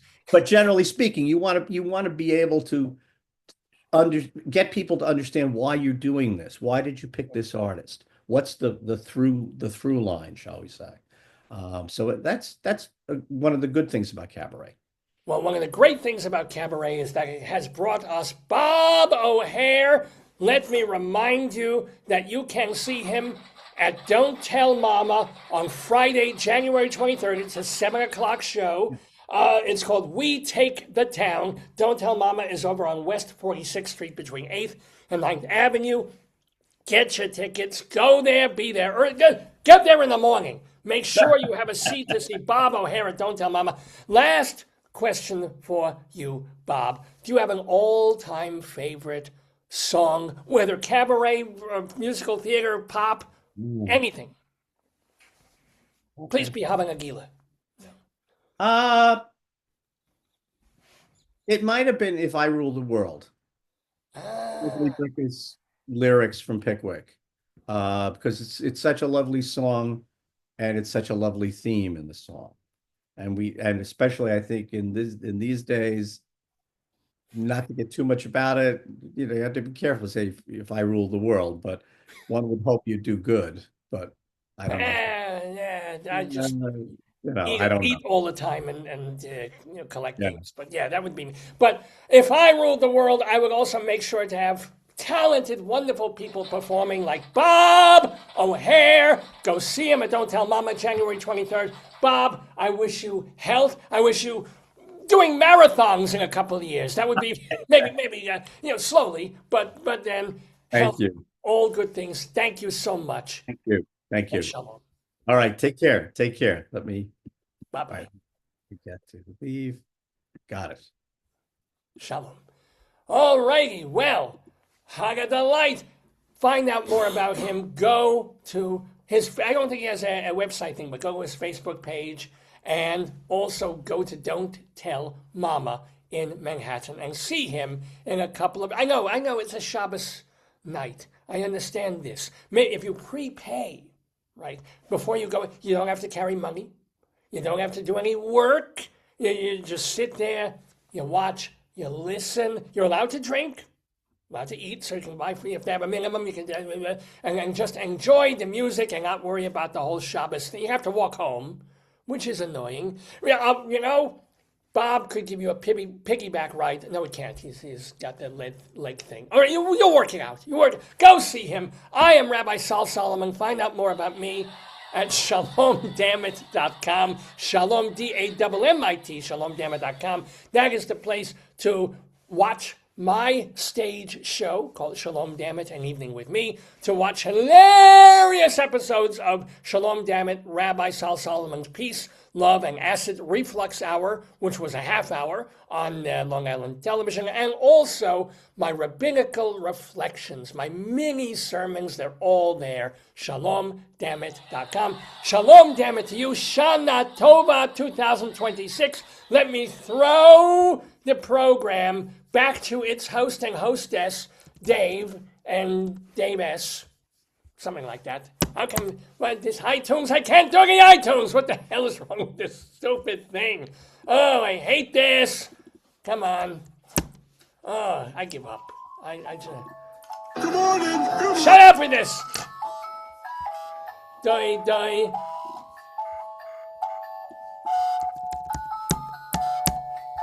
I'm going to kill the music thing here and bring it back up. That's all. Yeah, boy, da doi.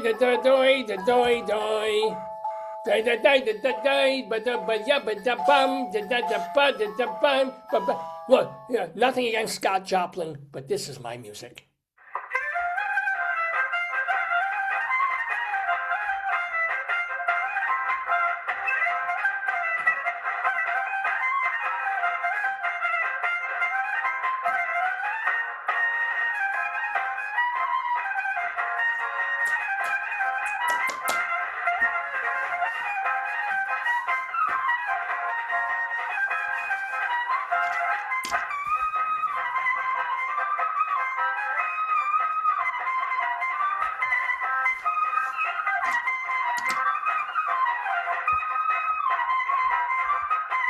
Oh, good morning again, everybody. Dave Lefkowitz back in the Daverhood, lint-free. My wife found this on my. How did you even see this on the shirt? How did you pluck this out on a shirt that looks like this? Well, anywho, welcome, darling and adorable wife. How you doing? Yeah, a little nausea, a little headache, little rough night. You were fine. You were fine yesterday, and then you got hiccups. Something happened where I was coughing and got violent hiccups, and then it gave me a headache and nausea. I don't know. It's bad. It was bad. Oh well. My eyes are dry. I didn't have breakfast. I didn't spill my tea when I brought it in here. But the balloons are still there. I know the lights fell. Wow! I didn't even notice the lights falling completely down. Yes. I might as well unplug them. I can also wear them for a bit. Yes. There we go. Oh God. Sharp, though. Pull it away from your face. Yeah, I think I scratched the wall putting these things up. That's okay. And there's a Scotch tape. Okay, Anywho, it's pretty. I think it's pretty. It goes nice with your outfit. Wait, let me get some of the sebum off my nose. I don't think Scotch tape does. Yeah, Scotch tape, it pulls out like it gets sort of the dead skin. I did this since I was a kid. Look. I should sell these. Or you're not allowed on eBay because it's like human stuff. But see that's dry nose skin. The guest he's the cabaret performer, huh? Correct. Yeah, Bob O'Hare. Very nice guy. And again, you never know what's going to happen in life. I mean, he had everything going on. He gave up entertainment and art mostly. Then got back into it, after years of being a lawyer. And then, boom, car goes into him. Lays him up for months on end, and then gets back out there. So God bless him. I mean, seriously. Anywho, it is Saturday, January 10th, 2026. You're watching the 1015th episode of The Dave's Gone By Facebookio, Podcastio, Programmio of the Stream. I'm Dave Lepkowitz. That is, again, my amazing and lovely, lovely wife. We're here. We've still got so much more show for you. Rabbi Sol is going to be back because he's going to be poking through this pamphlet right here of the offerings of Feminist press from spring to fall of 2025. What the design alone of what is this conveying? It's a cow. Yes, I know it's a cow, but look at the tits. What's up with that? Meaning women rule the world. With what? With like, and why does one hoof have an udder on it? It's abstract. Is it? Is it? Oh, okay. Yeah. Can I see women? Oh, you can. Don't unfold the folded down pages. Rabbi Sol's going to need those. But it's absolutely real. And some of it's great, and some of it's like, okay. And okay, we've got more show for you because Rabbi Sol will be doing StoryTime with that booklet, that pamphlet of promotional material for that publishing company. These are recent 25. Yeah. And Is it me or is it blurry or my vision's going? it's not the best offset I thing. feel like my, Yeah. We're not talking Simon and Schuster here. Wait. I can't. So yeah. So what if? Yeah. Oh, Rabbi Sol will be going through that. I promise you. We'll have our Colorado Limerick of the Damned, where we're going to Chihuahua, Colorado. And what else we got going on? Oh, we haven't done Greeley. Oh, Bunyan Watch. If there's time, if there's necessity for it, I may still do Bunyan Watch.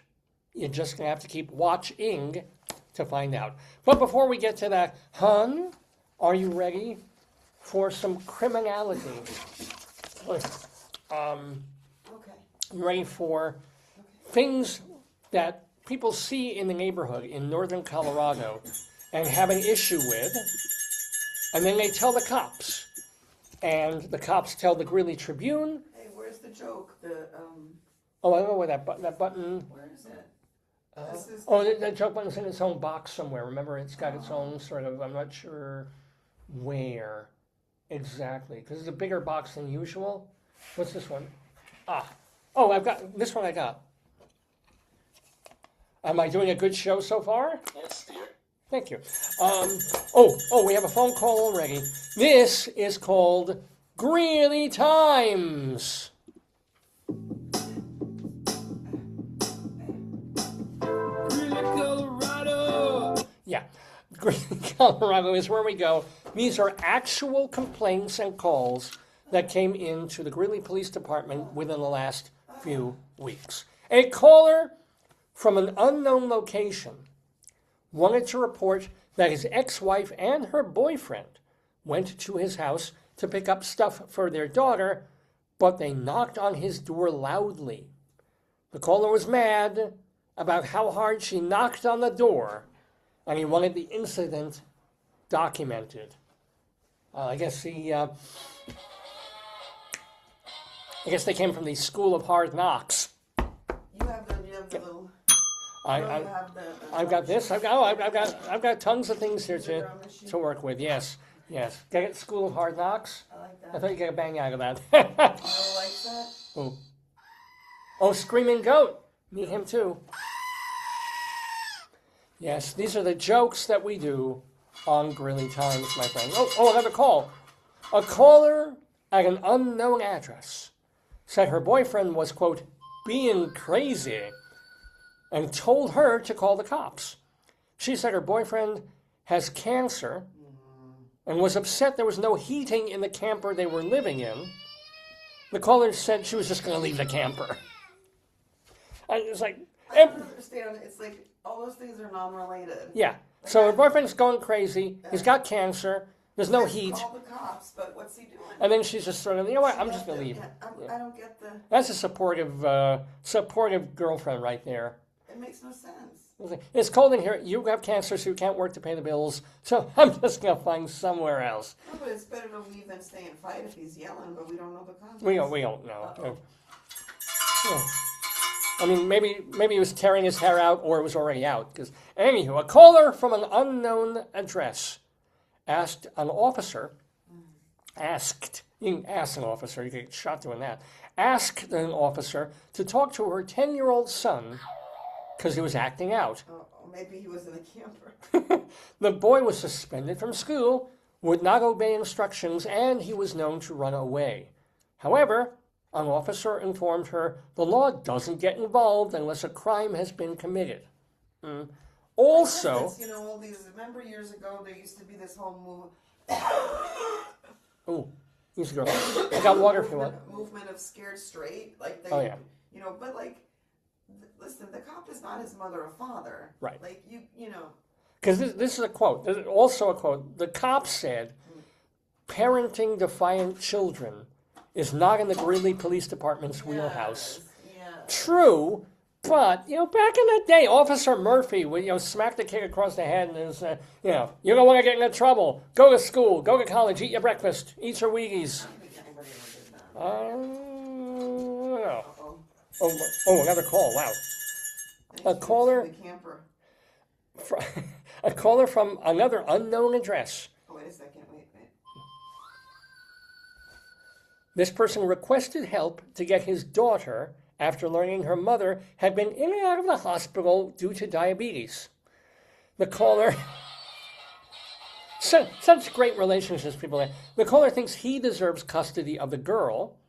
An officer told the caller custody disputes were a civil matter. The police are just not getting involved in anything now. Yeah. The caller called the police, quote, useless, and told the officer to fuck himself. Father of the year. Well, F star, yeah. Oh, wow. In the newspaper, yeah. That's getting pretty crazy. Uh-oh. Unless you say F star yourself, I think you the did. father would do. Oh, look at this. You know, I've been answering these without even getting the phone. Let me show you some magic, children. One of the balloons that didn't quite me, make it. David, Yeah. How come there's still... When was your show? 6 months ago? No, about it was late August, early September. Okay. 3 months. Let's say September, October, November, December. Yeah. David, these are the ones I did. Yep. These aren't helium. These That's are right. just air. Well, watch what happens to this. This is magic. This was one of the balloons on there that didn't go so well. They're still on the floor to the lights. Because the air contracts it, yeah. Behold. Wow. But I mean, it still has the tumor. But we're not messing up the ones like that on the wall. Well, I've been touching those, What but happened? Yeah. but this one, like, it was all soggy and no, even the bump went away. I wonder how big this thing will get. That's what she said. No, you could with the pump. You could fill it with air again. Well, I don't know how you can get the pump in the You thing. just cut this little snip off and do it again. Look at that! Look at that! Boing. It's beautiful. Uh-oh, hold on. Yeah. Oh, I was gonna get the balloon phone. That's why I did this. Yeah, though. Okay, another unknown address. A Where's caller. your phone? Oh, the phone's in that. Oh, God. I think it's in the rabbi's bundle there. It's a big silver thing. Ah, thank you ever so much. Do you need the tomato pen in case you want to write down any events? You know, Potato, leave it with Potato. He's okay. But I do need the phone. Thank you very much. Because this phone's kind of not working. This is a modern phone. You're modern. Oh, here we go. Yeah, hello. I'm sorry. Yeah. This is better. A caller at an unknown address, really, said her neighbor was feeding skunks. Ew. And one of them went after her husband. As such, the caller felt feeding skunks is unsafe. Yes, they're rodents, aren't they? So, officers advised her to contact Colorado Parks and Wildlife and the Greeley County. I can't speak. They told her to contact Parks and Wildlife and the Greeley Country Club, as the skunks were likely coming from that area. You know, if I'm spending $20,000 a year. It's like, yeah. Wow. Why would they be coming from the country club? I guess there's open space and open fields and things like that. I like the buffet. Oh, who wouldn't? Yeah. Oh, but the police are just like, they're a referral service now. They say, I don't want to talk to your kid. Call social service. I don't want to do that. You know, no, it's skunks. We're not dealing. One more. A man. We have a location on 10th Street. Wanted to report. Pick up the phone? Oh, I'm sorry. Okay. Yeah, sorry. Man on 10th Street said he was recently evicted and he wanted to know where he could legally sleep in his car. An officer informed him of the camping ban. So this officers can do. They can't really help him, but they say you can't stay in your car. And then here's one more. Look, a caller. Hello. Hello. That's not the phone, honey. Oh no.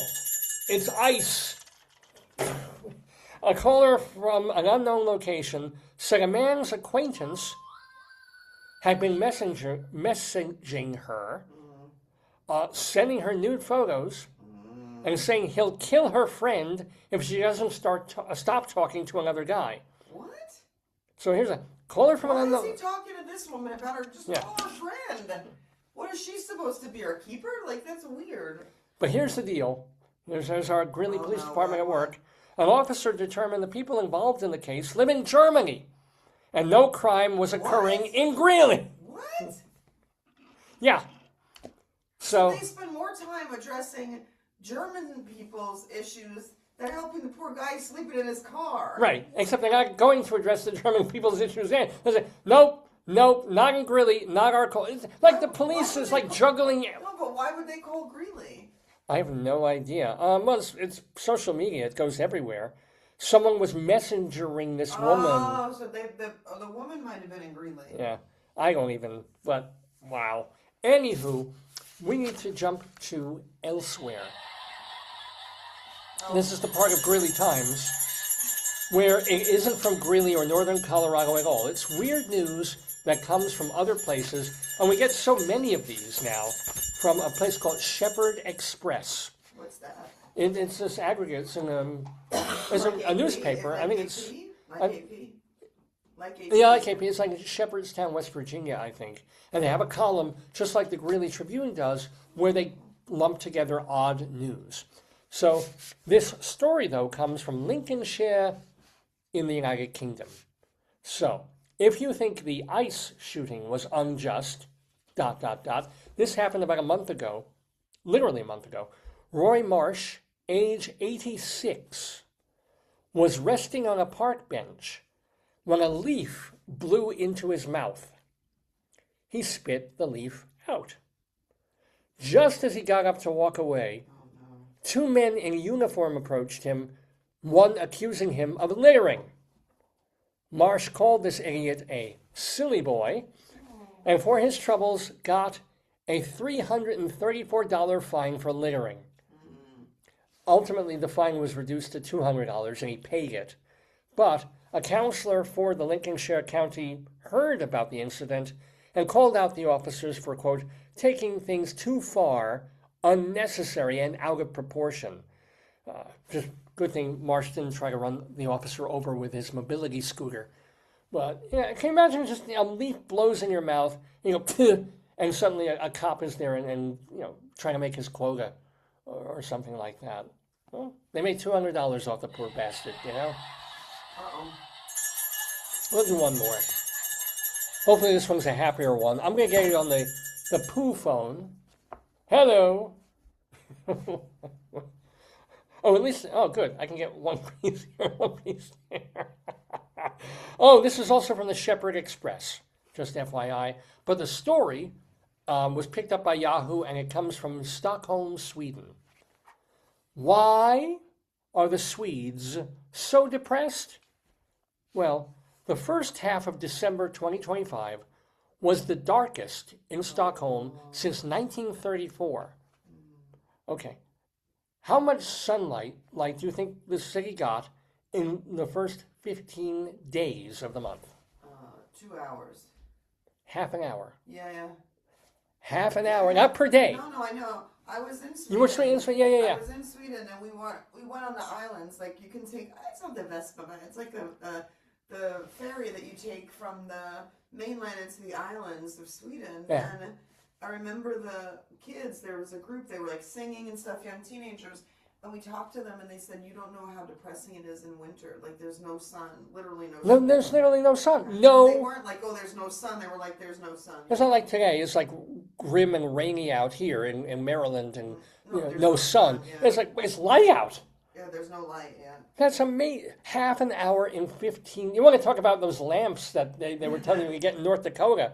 Holy. Meteorologist Victor Bergman said low pressure systems with mild and humid weather contributed to the gloom. He added that the average number of hours of sunlight for the whole month, the average for the whole month, is 33. Yeah. You parcel that out, that's essentially 1 hour of sunlight per day for a month. Wow. Now, how far were the islands from Stockholm? We were in Gothenburg. We were in Stockholm. So, Gothenburg's we nicer, I took- think. Yeah. It was my friend who organizes everything, so we took, I think, a bus to get to the ferry, and then we were on the ferry for a while, and then it takes you to the different islands. And then they were so funny. They were like, "This is the last ferry. You can't miss it. Wow. If you miss it, you're here." And we were staying there. It was like August. And I remember one of my colleagues, a woman had a beautiful herb garden, right, on the island, and we were looking in the herb garden. It was gorgeous. And he said, "Is there poison if I live here? I kill myself." Like, he didn't want to live. He's like, "It's so depressing." Oh. And I was like, Even "But it's then? light." Yes. Oh, wow. How much sunlight did you, because you would have been It during. was normal. It was August, yeah. So, no, because I think when they have summer, it doesn't even get that dark at night. It could be 2 or 3 in the morning. It's still I somewhat. don't remember. I mean, we were in a hostel and I was on the lower bunk, so I have no idea. I could have been. I just, it wasn't like we were living in the. Sure, you didn't have a hotel in the. Yeah. I didn't have a lot of access to the window, but Wow. yeah, it was.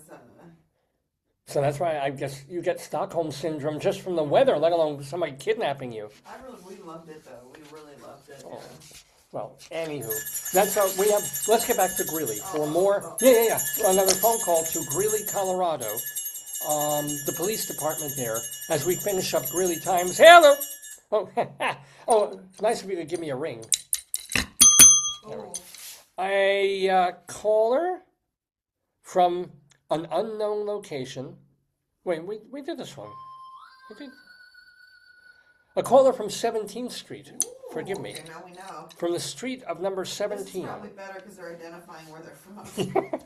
Oh, Or they know say- where they're from, yeah. well, this one, yeah. A black bird flew into the office and was then locked in the therapy room. Oh my God. The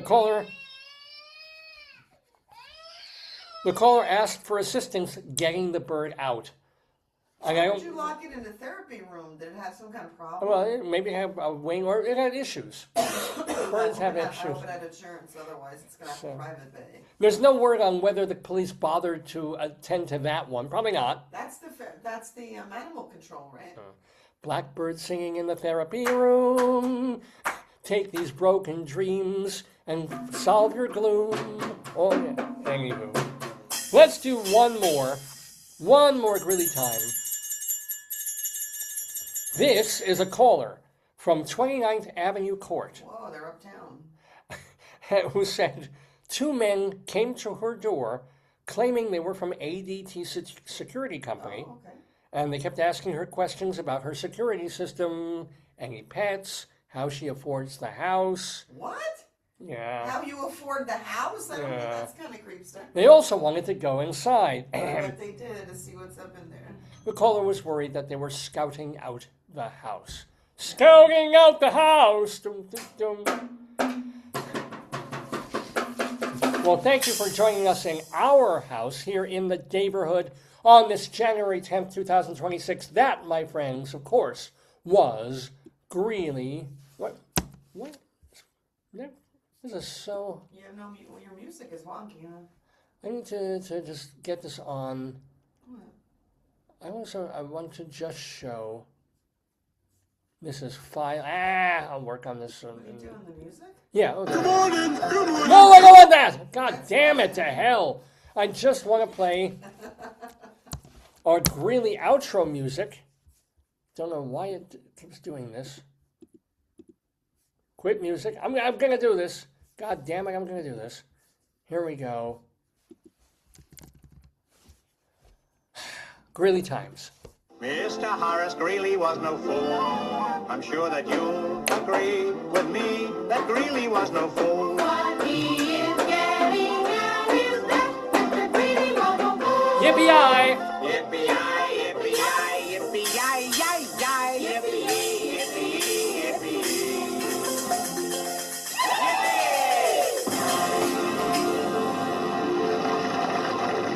All right, so we've got Rabbi Sol coming back in a little bit for story time, and we have our Colorado Limerick of the Damned. But since I've got you here, before we do all that, if you're in the mood and in the condition, we do want to talk about, a bit of our lives. Yeah, so the big story the personal story for us is leaving aside the world at large, is our our backyard. Yes, it was an omen An omen of what? of things to come with the world. Oh, you think? Well, maybe. Maybe. Tell the story. Tell. No, I can't do it. I don't have Oh, okay, no problem. All right, so we tell you every week one of the lovely things. We have a lovely. Do you want to reenact it with the potato, or do you need Potatoes. Can you reach them? try? I'm gonna try. Maybe knock them down with. No, who do you want to be who? So Let's see. We're gonna need one potato, I guess. Who'll be the? This will be the cat. And then I need like a potato or two. The classic of magic. This is all I can fetch. Yeah, this is fine. This is great. Have to demonstrate. Oh, actually, duh! I can use these guys. They're the. Yeah. They're gonna be now. Who's gonna be the? Oh, very good. Very good. I thought we had a. What? We have no cat. Why would we have a cat? No reason for us to have a cat. We have a. Who do you want to be the cat? Oh, well, the cat can be. Why don't you use this here? Oh, all right, yeah. Oh, It's the right scale. yes. That's why you have. Makes I can't sense. believe we don't have a cat, David. We have every other animal. It's true, but we don't. We're not cat people, and we're not Hello Kitty people, and I like pussy, but that's a very different sort of a thing. So here's the deal. We tell you every week about one of the nice things about where we live in Maryland. We live in suburban northern Baltimore County, and have a nice, decently sized. We have acreage, but we've got a nice little backyard. And one of the things that I love, and my wife was kind enough to give me the bedroom that looks out onto the backyard. She has her office / other bedroom looks out onto one side of the street and the other. It's also very, very nice. But mine has a backyard view. Oh, you're in my office. I know. I mentioned that at the beginning of the show. And so we get wildlife here. Thank God not bears. We're not New Jersey. But we get rabbits. We get squirrels. I mean, we get squirrels in New York, too. We could use this for the cat. This or the bee? What do you think? No, bee. A bee. It's more scale. Yeah. I can't believe I don't have a cat. When will we ever get a cat? There's so much stuff. I mean, We should get a cat soon, but not meow.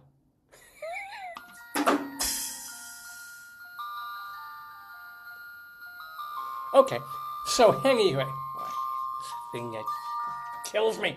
All right, so the other thing that is extraordinary that we didn't get even when we were living in Colorado is that we'll get other wildlife. We have foxes. We have a in particular. Colorado, our neighbor had a raccoon family living in a ceiling. True. And we would see honest to God, in Colorado, we would see the occasional owl. And turkey. Remember the neighbor? Yes, a wild turkey, too. Yes. I miss those. I wish we had those. But, Well, not really, with all the action going on in the yard. yeah, no, it could become. That would be problematic. And we But- have fiddle faddle. Yeah, my wife hates him, but we do have a groundhog who lives under the shed. Presumably, we haven't seen him in months now. We shouldn't. It's winter. Maybe he'll survive another year, and we'll see him. When does Puxatawny Phil come out? February, mid-Feb. Maybe we could donate him to be Puxatawny Fiddle Faddle. He could be Maryland Fiddle Faddle, Towson Fiddle Faddle. I wonder if they'll trap him for free. Yes. Get him off our we land. Could say he's very attractive. Yes, and, sexy even. Yes, and like he would be good for ratings and stuff. Oh. We could get an AI picture of him and make him really snazzy. Yes, with a Send it in, coif. like an AI version of like You know, him being all built and stuff and being real cute. You know? And you know what day of the week we should do it? Shadow Day. I'm sorry. I am sorry about that one.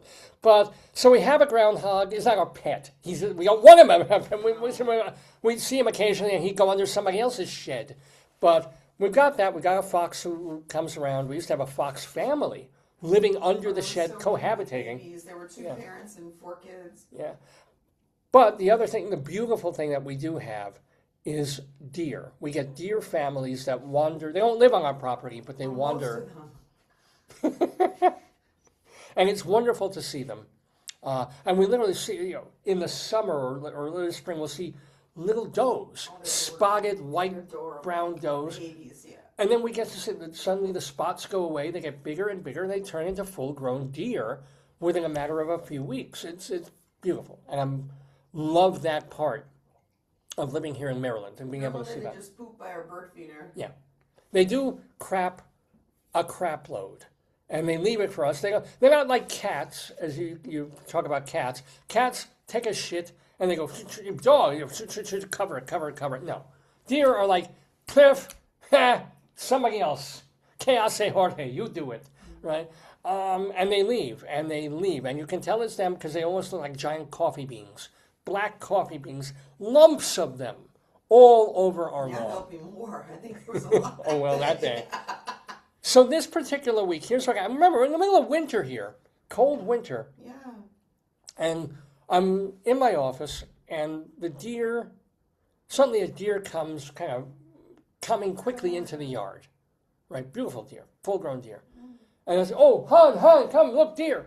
And so I'm calling you in the other room. And then 2, 3, I think 3 other deer, or 4. Come another full-grown one, and then 2. They're running, and they look very upset. Yeah. They run in like a herd. That was the scary part, yeah. But they don't run through our lawn into the neighbors. They stay. They stay in the middle of our yard, and just kind of hang there, as they tend to do. Yeah. Sometimes they sleep in our yard. Yeah. And I was like, okay, deer, great, deer in the yard. Yeah. But they look consternated. They look upset in a way that they don't usually. Well, they're looking behind them. They don't really look forward. They're all looking backward. They're all going. Like when they run, they're usually running the same direction, like forward. But they're standing looking backward. Yeah. And so I was all right. Something spooked them. So anything can spook a deer. A siren can spook a deer. Somebody opening a window spooks a deer. Usually it's somebody's like a golden retriever or some big pet barking in the yard, and they run. But there was no noise, there was no whatever. And they're just sort of, and now the lead deer is actively looking for something. So show how he does it. And the breath coming out. Oh, this is first he's like, and I'm like, what? Yeah. What is he looking for? Oh, and I'm thinking they're probably looking for Junior. Yeah, they're target somebody behind. 5th deer. It's like, come on, Junior, we're having lunch now. Come on, stop playing. You put the stick ball down, right?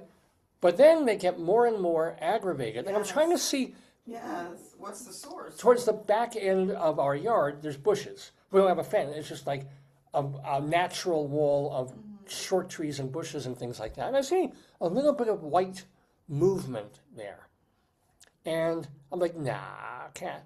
And now the deer's kind of following. And 3 of the other deer are still there. One of the deer, he doesn't want any part of this. He jumps into the neighbor's yard next door. He's like, I'm out. He's like, I'm not part, he's not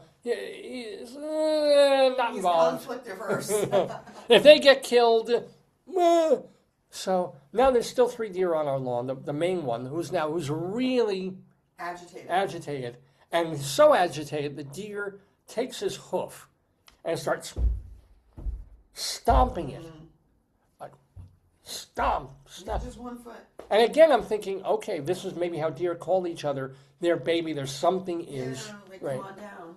And he's looking and stuff. And then I've seen more movement behind our fence line, or in our fence line. What else he did with this? Yeah.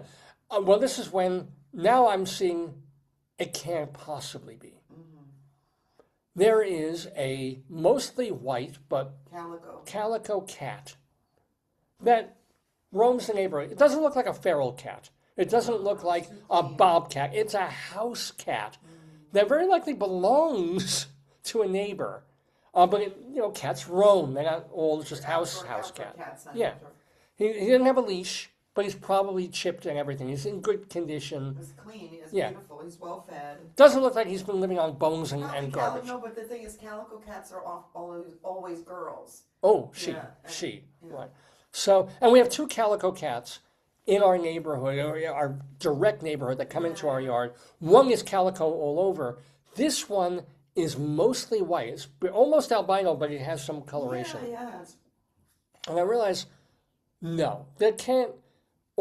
There's a cat. It's a cat. Show them what the deer did when they saw the cat. So now I'm realizing what the hell's going on, and these deer are quite scared of this cat, and they're and then the deer, and it's a cold morning, and so the deer starts saying, and you see the vapor coming out of his face. Show his tongue. And the tongue is for getting a scent. That's why they do it. Is that what? Because literally, it's funnier when you do it. Without you're going to go on camera, but it's like he's like going. And he's going, and he's stamping while he's doing it. It's lunatic deer. But we looked it up. The mouth thing is to get the scent of the attacker. And he was nervous. That's why he was breathing so heavy. But also his foot was to warn the herd. Oh. So all those. Because he didn't need to warn the herd. They were right behind him.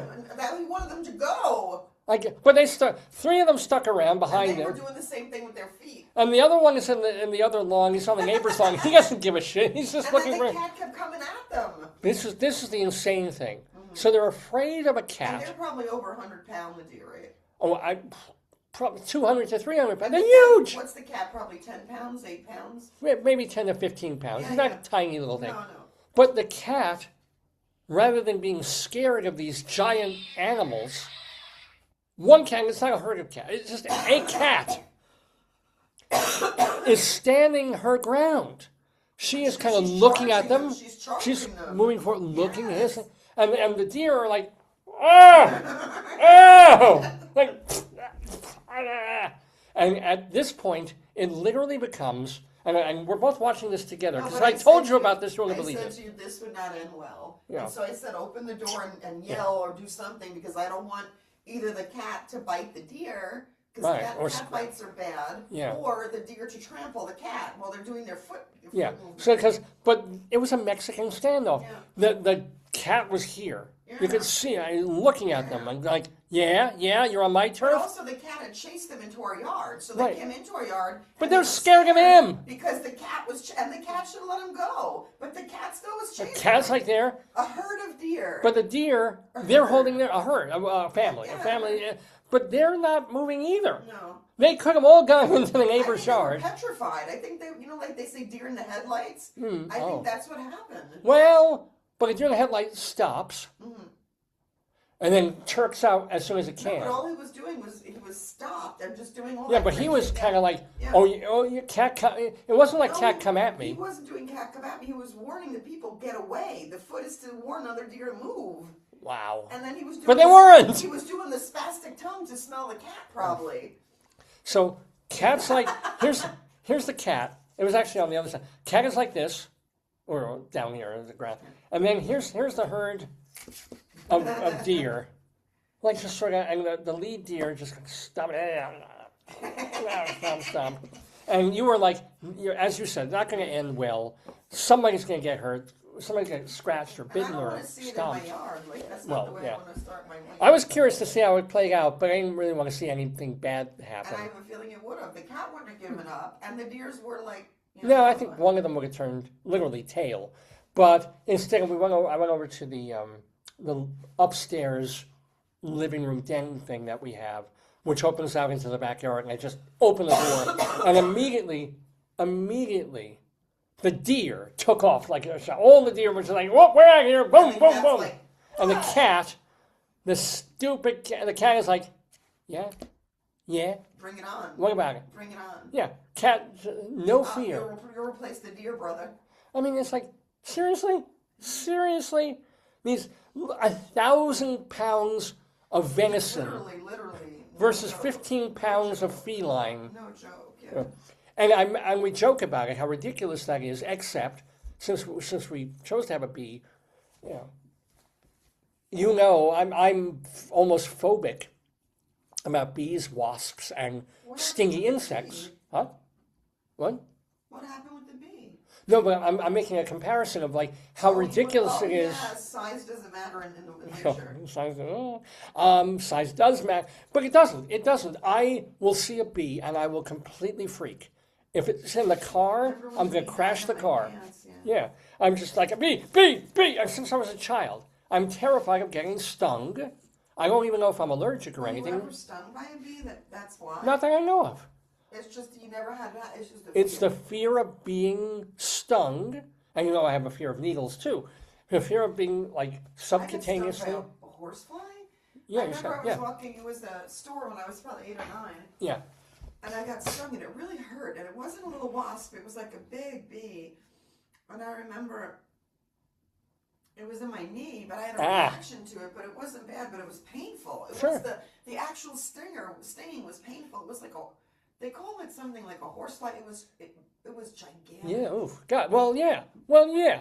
So there's reason for me to be scared, even though I'm 5'2" and 145 pounds. A bee weighs about what? 4 ounces? I don't even know. Soaking wet and is the size of a bee. Yeah. And yet, if I see a bee coming at me, it's like, whoa! So for me to make fun of the deer of being afraid of a cat, I'd be afraid of a tiny cat too if it were feral or rabid or even not friendly. If a cat hisses at you, do you go, I ain't kicking? No, you get the hell out of there. So I get it, deer. Yeah. I think the deer were trying, like the lead deer, but I feel like his family of deer just didn't respond. They should have left and run. If the family of deer would have run, he would have run after them. Yeah. He was like the guardian, or she was the guardian. So it's like a house on fire. They can't leave their people. So he kept saying, like, get the heck out, get the heck out. And they're not moving. And they're like, oh. Not the brightest animals that we have in our yard. Any harm. We didn't see any harm. No, I think we prevented. It wouldn't have ended well, David. Yeah.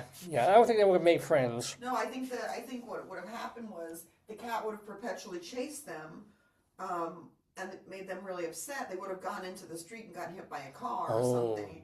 They would have, because they were running, they were scared, or they would have gotten angry and like attacked the cat. So it's not going to be a win-win. It would have been, nasty. I just hope the cat hasn't prevented them from coming into our yard, because I love to see these beautiful. They don't. They don't remember. They have no memory. They're Alzheimer's deer. I think they came to our yard because they wanted the bird seed. We have to do it. Oh, Maybe yeah. We'll do it tomorrow, okay? Yeah, because it's rainy. Not It's when it's okay. raining. We'll Yeah. do the bird seed tomorrow, yeah. Anywho. And So, now I mix. I'm a bird seed mixologist. I mix the more expensive seed with the cheaper seed, and they still like. yeah, they still eat the whole damn thing. So that's fine. The good seed is apparently better for bird brain health. It's for bird brain health, but it doesn't really help a lot of. First of all, they have bird brains. It's literally built into the genus. But the deer should eat it. Maybe it might help them. Oh, maybe, it couldn't hurt. Could not hurt. So that's one thing that happened in the Daverhood to us. That was our main big story that we've been holding for you for a week. Just jonesing to tell you about. Phone. Do you have the pictures? I don't have your either of our phones here. So, well, after, towards the end of the show, we can show some pictures and do, because Rabbi Sol is going to be coming back for StoryTime, and we have our Colorado Limerick, and I want to do Bunyan Watch. Yeah, okay, go grab the photos. Because the other one thing I wanted to talk about, while you were here's a story picked up by the New York Post, and I'd like to know what folks think about this, is that Mickey Rourke, very well-known actor, right, known for 40-something years, hot commodity back in the 80s, did some pretty good movies, did some not so great movies, but that were culturally known and well-known, right? So Mickey Rourke has his career. I mean, he's alive, by the way, alive and somewhat well, and he even had that comeback of not that long ago. I think maybe a decade ago, he did that movie, The Wrestler, when he was already, his looks were gone, And he needed to look beat up and bruised and resilient and so forth. So, I mean, have you heard about the Mickey Rourke thing? No, what happened to him? So, Mickey Rourke, and he's lived a life, right? Yeah, I heard I'll get to the photos in a bit. But no, I think with him they had plastic surgery that went bad, right? that too, is that him? yeah, Yeah. and he's old. He's not a spring chicken anymore. So he's living out there in California, Okay. right?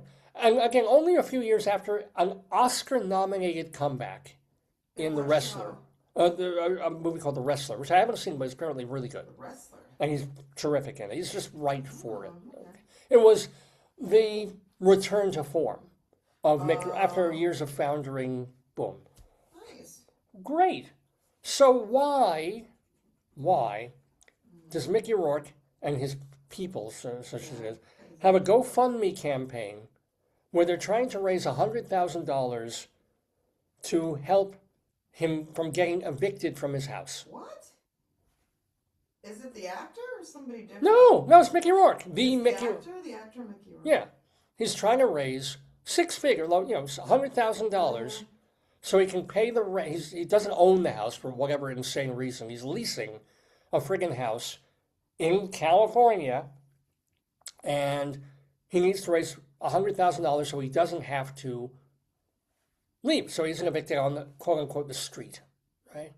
And a couple of things are It's like, please. remember all the silent film actors and all these actors where they have money, but did he do, like, what did he do? Did he go bankrupt? Did he do? I mean, I'm sure he did lots of substances and things back in the day. Wasn't he a sex symbol? Like he was supposed Yeah. to be, okay. I think I don't know if he was in Rumblefish, but he was part of that kind of almost Brat Pack thing. Jimmy Dean, like James Dean kind of. Yeah, except he wasn't killed in a thing. He's alive. But why, I don't get that. But here's what puts him in a position, and it especially is irksome, not so much because he was probably young and stupid and spent all the millions he would have made at the height of his career, or badly invested or gambled or whatever he did, or lived high on the hog, assuming that it would always be there. Yeah. Fine, okay, I get actors fall on hard times when they're no longer a quote-unquote bankable commodity. Yeah. But late in his career, when he was in his, 50s, 60s, he has this comeback film. Give me my phone. I want to look it up and see what. Yeah. Read the story. It was in the Post. Mickey Rourke GoFundMe. Yeah, a GoFundMe campaign. Let me see. One of the reasons he has to do it is that his house is, again, it's not his house. He's renting. GoFundMe campaign, Mickey Rourke. So he's got a whole house to himself. And the house generally costs. About $5,000 a month to rent, but his rent is going up to $7,000 a month. It said it was set up by his assistant manager to cover $60,000 back rent in his home. Mm-hmm. The actor said the effort was humiliating, and he had no idea it was created. Oh. And he claimed that it was started, but the manager said it was claimed with this permission. Started with this permission. So the actor's saying he didn't want it. But the manager is saying, yeah, I kind of did. The person who organized it was his manager, assistant to the manager. They said they raised $100,000. He only needed $60,000. He said in Instagram it was embarrassing and humiliating, and he wouldn't ask for charity or favors. So he said he didn't. So return the money. No, and then the manager said it was a nice gesture with his full permission. But she said if he didn't accept the help, they would return the funds. It says donations were paused and funds remain untouched. Oh, interesting. Mm-hmm. Interesting. All right. I mean, so I don't get it. Yeah, I mean, it's sort of like whatever the true story of that is, and it may be people trying to do nice for him, and he's like, wait a minute, I have other options, and he just didn't discuss it with them, because that's what I don't understand. Oscar-nominated film for which he was paid. Said, that's not me, but look at him. That's him. That's what you're right. Yeah. What happened to him? Unless that's an AI video. No, that's him. Of course, but he got beaten up. He got bad surgery, and he's old. No, that's something. I mean, look at Nick Nolte. Look at other people who don't look like what we would hope they would look like. Look what happened. I mean, he looks okay now, but even, what is it, Johnny Depp looked like They're all saying that he's saying in every social media that he didn't support it. Oh, all right. I should have followed up on the research on this, because I was going to go off on this thing of like, wait a minute. Not only did he start getting notoriety and awards and whatever after The Wrestler and could have banked on that, but just a year ago. What's Mickey short for, Michael? Yeah, it's Michael. He, unless it's on his birth certificate as Mickey, he only a year or so ago was on one of these Big Brother shows on English television, or American, it may have been, where he agreed to be for 13 weeks and do the Big Brother thing and be in a house with these other celebrities and other people, and would have been, this is on Wikipedia, would have been compensated to the tune of $500,000. Okay, so even though he's a has-been, even though he's not getting So weird. actor lead roles, the man was standing up for just months ago a $500,000 payday. Do you want the video where he says it's not him? Yeah, all right, yeah. Give me 1 second. And he ran into trouble because apparently he misbehaved on the set and got only £50,000 out of the $500,000. It wasn't dollars, it was pounds. Mickey Rourke is blasting a GoFundMe site that has been set up to help the actor who's fallen That's on him. hard times. This thing is very embarrassing. I don't want anybody's money. I don't want anybody to send me money. I want you to get your money back. He claims the GoFundMe was Okay, set I up better without not his play any more knowledge, of this because even though it might be says it was created by a proprietary, but person. yeah, can turn that. What happened? I'm just trying to lower the volume on that thing. But thank you for that. That was Mickey. And okay, I'm proud of him. Now, maybe he and his manager have this thing, and maybe sub rosa, Mickey's like, yeah, do this, but I'll deny it, because it's embarrassing, but I need it. Or not. But again, he's the kind of guy who could go on the autograph circuit and probably make like $10,000, $15,000 in a weekend. Some show, right? Yeah, or do some other, or he could have not screwed up that Big Brother thing and gotten the full paycheck for $500,000 and bought the house that he's leasing, maybe, or bought somewhere else, or moved out of There was the Raymond hills. Chandler's home bungalow. Who's? Raymond Chandler. Whoa. That, Whoa. Lived there, I guess. All right, I mean, it's not nice if he has to. Bizarre, David. That's very, but the whole thing Yeah. is bizarre. Well, some who knows what really goes on with crazy people in their, and those Californians and those wild liberals. Maybe he isn't even. So, anywho, I'm hoping it is. I don't understand. I get people's open hearts, but that they actually raised. When I read the story, they raised $57,000 out of the 60 or 100 that was needed. Now you're saying they raised a full $100K and paused it. Yeah. Who's giving? Yeah. Who is giving? Now I understand if rich actor friends are chipping in the way they do with musicians who don't have health insurance and they have hospital bills, and famous musicians will sort of privately say, oh, here's, I've got $500,000 here. This will cover the hospital stay and thing. I get that. But, strangers are helping to the tune of almost six figures. This guy who has many, many options to make money, right? Certainly squandered opportunities for 40 years to save money or to live more frugally, although the house he's in is not exactly a mansion. And it's just a little crappy house, but it's Raymond Chandler's house. Okay. And it makes me mad because how many people are one paycheck away from truly being in Mickey Rourke's situation?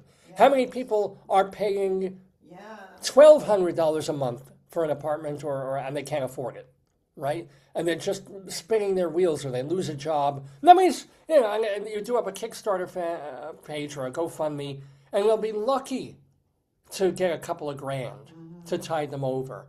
And yet people are throwing money at a bona fide B-list celebrity with plenty of opportunities to make a lot more than $50,000 over the course of a couple of weeks.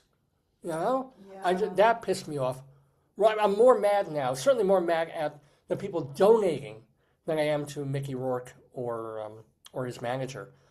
You can always ask. Can't hurt to ask. But these people who are like, oh no, Mickey Rourke loved you in 9.5 weeks. Here's $10,000. I can spare it. It's like, really? I couldn't just spare it for someone who needs it and doesn't have other options? Here's the pictures. Sorry. Oh, great. Yeah, before we bring Rabbi Sol back into the Daverhood, and then we'll also have our Colorado Limerick. We took a few pictures this week. We don't want to show that one. The only one I have that you could show is... Oh, because I offloaded to I get don't some things off the see. drive. Yeah, I don't have... Yeah, no, I took them off and saved them already. The only one that you can take a picture of is the one yesterday. With your new friend.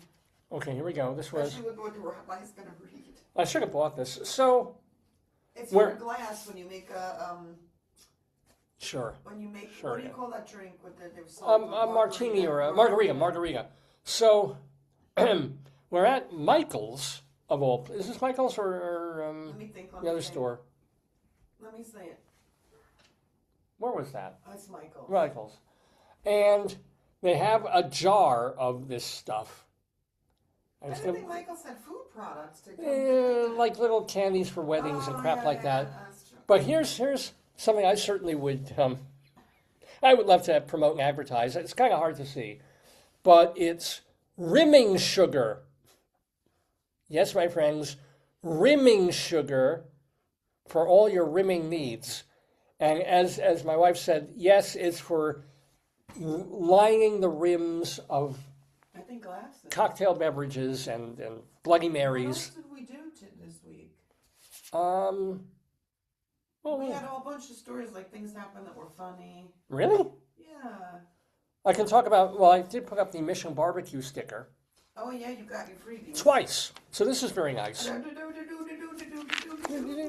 So, I am generally a fan of Mission Barbecue and signed up there, and I go there when they have a good black plate special. I'm there almost every week, right? So one of the nice things is if you sign up and it's free, they thank you occasionally with little extra cool bonus things. So sometimes they say, oh, bring in the coupon, you get a free dessert with your great, lovely. But for your birthday, oh no, this wasn't birthday, this was Christmas? Christmas, yeah. I think, yeah, it must be. Yeah, it was just Christmas time. So for the holiday time, they say, hey, thank you for being a loyal Nice? It's wonderful. Wonderful. Thank you for being a loyal customer. You come in, get a free sandwich. I mean, an actual free, like It's $12, not like a $14 child's sandwich. portion or, you know. Yeah. And it can be pulled pork, it can be, Because David, what we have, like, Yeah. what we saw is like a lot of places are like try the kids meal. This is a full size. there's an absolutely, well, not a whole meal, it's just a sandwich. You don't Oh, get yeah, like yeah, a side or anything. But they'll give you a nice, good-sized, You tasty, get to pick. It's not like. Yeah. So I'm surprised they don't say like, oh, it's all the same thing, you know? right. You can get pulled pork, brisket, Turkey. either turkey and one, I think sausage. Brisket, Sausage. They don't have a roast beef? No. I don't think roast beef's on there, no. But there are 4 or 5 choices. Yeah, I think that's crazy. You just go in there, show the little thing that you get in your mail. Like it's not like, oh, you get the free macaroni side or anything. No, It's real, you know? an actual sandwich. And they've done this like past couple of years we've been there. Every And year, David, every we're year. both signed up, Yeah, yeah. so we both get a coupon, which is great. Fortunately, my wife is a vegetarian. The only thing she could eat there is like mac and cheese and a baked potato, so she gives me her coupon. Yeah, I love you. You know, she'll go up there and say, I want the the brisket sandwich, please. Oh, yummy. Because the email's addressed to her. And then she gives me the sandwich. But the weird thing about Mission this week was I go to one Mission Well, that's we local. went, we went, okay, the reason why the second one was an issue, the coupon expired on the 8th, and we went on the 8th. Right. That's why it was filled to the rim, because everyone had their coupon. Yeah, it was a long line. I've Yeah, never yeah. seen Mission so Yeah. barbecue. So Busy, crowded. yeah. Because everybody who signed We up. never go at dinner time. That was dinner time, too. Yeah. Yeah, we're usually there for early lunch or mid-lunch time, Yeah, and it's maybe not. the dinner is crazier. And also it was a different mission. So we went to one Mission. I got the moist brisket sandwich for free. Yeah. And, absolutely I mean, worthy of Katz's, worthy of just delicious, perfect. It made me understand why people go there sometimes for brisket rather than ribs, or even for the black plate special when they have steak. People don't want to deal with picking off a bone. You know, they just Oh, yeah. need a nice sandwich. Yeah. I can see that. But boy, oh boy, if they served this, I would buy this even when there was a black plate special I wanted. I would get this. And then my wife uses her coupon in the other mission, a mission that usually has better food. But it was the last day. That was the problem. Last day they were slammed. Yeah. And get the same fries were good. moist brisket. We ordered a side of fries. Those are delish. And I get the brisket sandwich. It's overcooked, still tasty, but way oversalted. It's like eating a salt lick. So I'm like, what the hell? Same, different mission, same sandwich. What did they do? And it was also free. So it's not like I go back in there and say, yeah, this, can you give me one that isn't? You could have. But you know what it was? The first one we ate in the parking lot. The second one we went home. Maybe it was still cooking. I don't know. It got overcooked a little bit? Maybe. But so there's like this duality here of mission, like first part of the week, mission, second part of the week, mission. So, and both of them cost me nothing except for the fries that we did buy, and were very, very good. So I also think it's time of day. Like if you go when they're slammed, they just can't. It's quicker. But if you go at lunch, it's Well, but also it could be the cook, could be the day, that's the whatever. true. Yeah. Because usually that mission has better food. Yeah. This is what I don't understand. Like Yeah. my nana used to say some cooks have a heavy hand, like they'll pick more. But I assume, I don't know, but I assume all these franchises have the same cookbook. Like Right. they're supposed to cook from the same. It's like McDonald's. Yeah, exactly this many fries, literally, this much salt. This much of this, But I get the feeling that Mission has a little bit more. I mean, think about it. When we go sometimes to Chipotle, sometimes Chipotle is delicious, and sometimes the food has been sitting in those pots so long it's like scraping, like what the deer do in our yard. It's like, oh, those are the beans. And I haven't been to Mission in a month because it's like, not Mission, sorry, Chipotle in a month. Because the last time we went, I'm like, this is garbage. I mean, it's Mexican food. It's still tasty. It's still going to look like diarrhea no matter what. But it wasn't good cooking. But it was no. I'm like, ugh. Well, So we like Morcata now better. we like what? More better? Morcata. Oh, yes, yeah. But that's a higher level. Fancy. Yeah. We're bougie. I said to my friend, we're bougie. She's like, I'm not bougie, but I like it. We're not. We live on 2 acres of land, and if we're eating at places that bougie people go to, guess what? Guess what that makes us?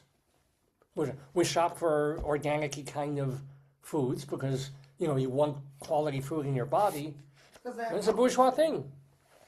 Thank you. Well, it is. Yeah. Me, I'm trying to eat a little better, but I still love my garbage. If there's like a supermarket with sawdust on the floor, and you can pick up the candies and meats off the sawdust, dust them off, and they're cheap, put them in my belly, ladies and gentlemen. I'm as proletariat as you can possibly imagine. Maybe not. Perhaps not. I can't see your show because I'll get your phone. I want to see that your show's on. Oh, well, also, we got to bring Rabbi Sol back for StoryTime. You're not going to miss this. And our Colorado Limerick of the Damned. Let me go. I'm going to make my breakfast. Yeah, this is perfect timing. Bad, yeah? So, but I got to bring the Rabbi. What, sorry? Oh, yeah, I'll get that in a second. I've got to get the Rabbi on. So let me bring his music back for both him and for StoryTime. This is where he will read and comment upon pieces of literature, or in this case, promotions of pieces of literature from the catalog of the Feminist press. Yeah, I don't understand it either. But, never to be outdone, the one, the only, the Jewish Rabbi Sol Solomon.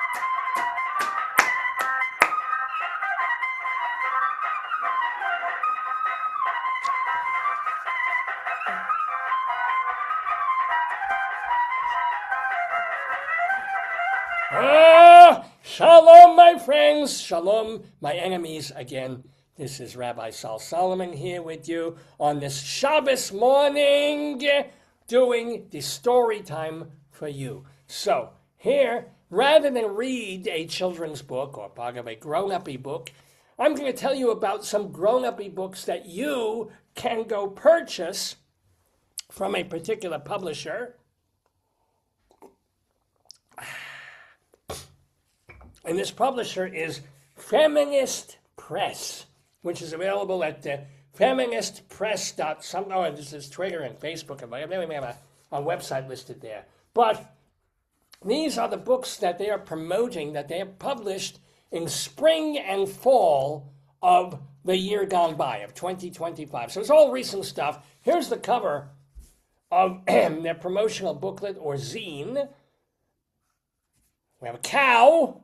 Obviously, presumably a male cow, but with the happy little kinky boots. And I get the red tits. There's milk squirting out of that thing. Why is that on the hoof? What is this supposed to represent? How does this represent feminism?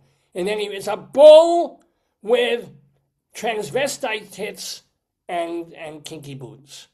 This is feminism.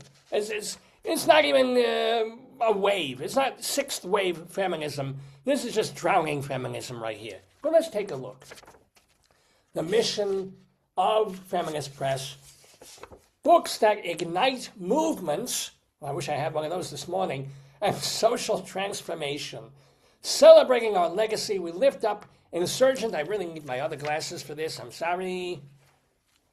Insurgent and marginalized voices from around the world to build a more just future. We want to create a world where everyone recognizes themselves in this book. Very, very nice. Okay. In a book. Groundbreaking literary fiction, sci-fi and fantasy, activist nonfiction, hybrid memoirs, biographies, anthologies. Our feminism is anti-racist, anti-capitalist, anti-imperial, and decolonial. Wonderful to see any Gaza-related books in this thing.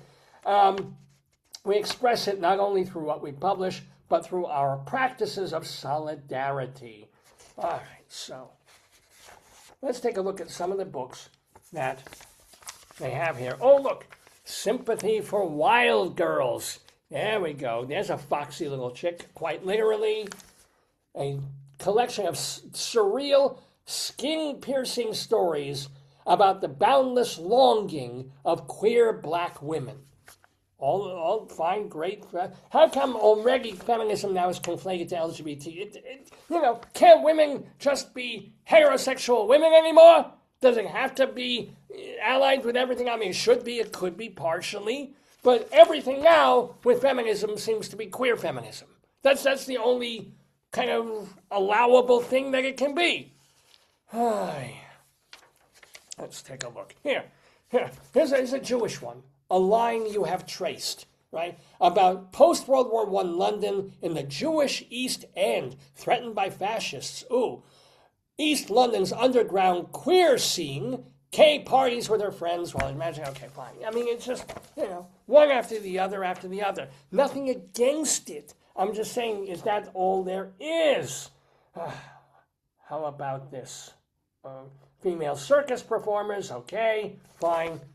And, of course, puta feminista.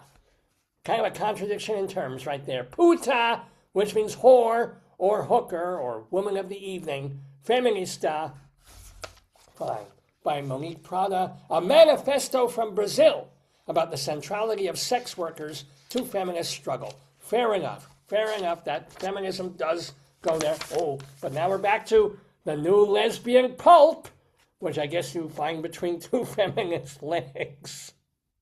Okay, anywho, let's try this one. Here's where they got the cover from, a book that you're going to want to read called Mega Milk. Mega Milk by Megan Milks. a sparkling, funny, often wrenching portrait in essays on the dairy industry, queer intimacy, family fluidity, whiteness, and cows. What? I mean, I can understand a book about the dairy industry, a book about queerness, a book about feminism, a book about whiteness, but no, let's slam this all together with mega milk. What it means. Oh, it's all about a woman who shares her name with a classic American beverage. What does it mean to have your name being milk? Ask Harvey. Didn't go so well for him. Let's see. Let's try Queer Reflections on Rocky Horror. Little F. A title so filthy they actually have to cross it out on the cover. Little F, an epic novel about a teenage queer runaway from a cult classic author. Again, this is not the LGBT booklet, right? This is not gaypublishing.com. Where's the women? Where's the women who happen just to like men? If I can find them. Anywho, let's see. How about a body made, this isn't even English. Okay. A body made home. They black trans love. There's no verb in there. There's no verb in that subtitle. They black trans love. What? Did they spell that wrong? And at what point is trans people feminist? That's basically meant, I don't even want to know. Let's try Event Horizon by Balsam Karen. Let's, yeah, okay, this looks all right. This is something here. Oh, and the author's kind of hot. That's all right. From the author of The Singularity, a saga of one girl's resistance, an exile in the stars and cell of galactic empire. What? Well, soil, stars and soil of galactic empire. Let's check out the synopsis on this. 17-year-old Milde is from the outskirts, a place beyond the mountains, where mothers and daughters make their living banished from society. Okay, we were getting a very Handmaid's Tale, without rights, access to care, or legal status. But Milde refuses to accept the order of things, so one day she and some friends throw Molotov cocktails at the urban planning office in the city. Okay, Molotov cocktails, fine. Galactic empire. Like, are we mixing our centuries here? Will they have other kind of cocktails later on? Cocktails perhaps with rimming sugar? If you don't know what that reference is, you got to watch earlier in the program. Okay, let's see some more. Since I laid my burden down. What does this have to do with feminism, except he's got man boobs? This is by someone named Brontez Purnell. Home for his uncle's funeral. Deshawn ponders family, church, and his lifelong quest for love. A raw, funny novella tracing a queer black man's sexual and artistic awakenings as he stumbles down the memory lane. It's like, oh, I know, I understand this is supposed to be accepting. It's supposed to be wide-ranging. But what does a queer black man have to do with feminism? He's like a woman! God damn it! Here's one. Here's another. Pancopolypse. Pancopolypse by Carly Moore. An inventive novel about love, illness, and isolation. Okay. Pandemic year in New York City, 2020. City is shut down. Orpheus is lonely, devoid of community, but as she bikes around the city, she hears mysterious news of an underground bar, Le Monocle, fashioned after the lesbian club of the same name in 1930s Paris. Follow our queer, disabled poly hero in this time-bending novel. Okay, she's on a bicycle. She's on a bicycle. How is she disabled? At least have some logic. I'm not even worrying about the queer. She's on a bicycle. What else? Body horror, capitalism, fear, misogyny, jokes. All right, you got me with at least one of those. So I would be happy to read a quarter of this book. Body horror, connects the dots between labor, medicine, misogyny, and cultural production to reveal the scars and sores wrought by Western capitalism. Hilarious, definitely. Let's take a little look at something more here. And then a whole, supposed to be about women finding themselves, right? Feminism is supposed to be about women who are taking control of their lives, feeling good about themselves, not being subjected to men, all right? And yet, all this page is about books about fat women worrying about being fat. This is Jean Nidetch territory, not Gloria Steinem. Fat off, fat on, a big bitch a big bitch manifesto by Clarkeisha Kent. Not Clark Kent, mind you. Probably the trans Clark Kent. Clarkeisha Kent, celebrating intersectional identity, heralding a bright, essential new voice, a fat, dark-skinned child of immigrants facing mental health issues. Oh, so much fun. Any more. Translation as transhumans, as in, let's make up words. Which, okay, authors do this. And what else?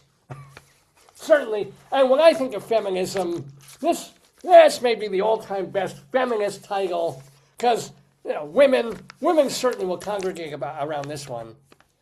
Johnny doesn't even have a comma where it, Johnny, would you love me if my dick...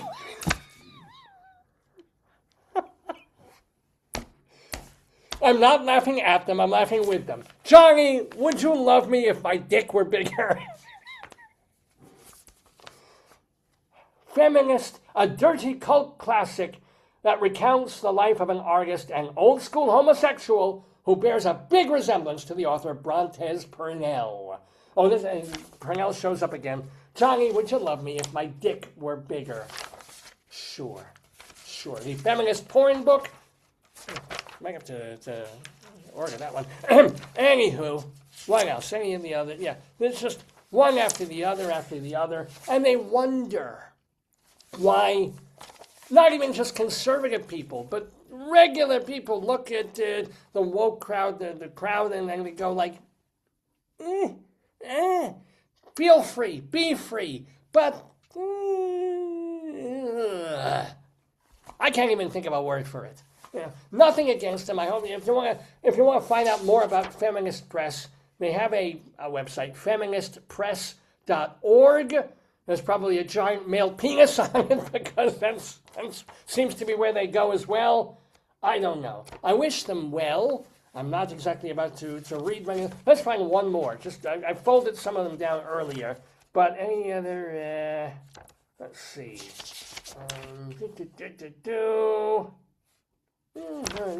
Too normal. Not giving me funny. Here, queer ideas, queer then and now. Crunk, the Crunk Feminist Collective. All right, that's a music thing. All right, I get that. I get it. We need more weird ones. There's a reason I folded down the best ones. An entire book on queer reflections on Rocky Horror, the colorful and complicated legacy of the legacy of the Rocky Horror Picture Show. So, boom, there it is. Anywho, now having seen all the books that this place is offering, this is starting to make more sense. I never make any sense, though. I am Rabbi Sol Solomon, founder and spiritual leader of Temple Sons of Bitches. We're an inclusive shul, though I'll include all of that. But you can read more about me. Go to my website, shalomdammit.com, where you can read my writings, my rabbinical reflections, my mini sermons, plus watch my stage show, Shalom Dammit, An Evening with Me. Plus, you can watch my TV show, Shalom Dammit, Rabbi Sol Solomon's Peace, Love, and Acid Reflux Hour. We did 10 episodes a decade and a half ago. They're all there. They're all hilarious and true. And occasionally feminist. But really feminist. I'll see you next time. And we'll bring the show back to Dave. Shalom to you for now.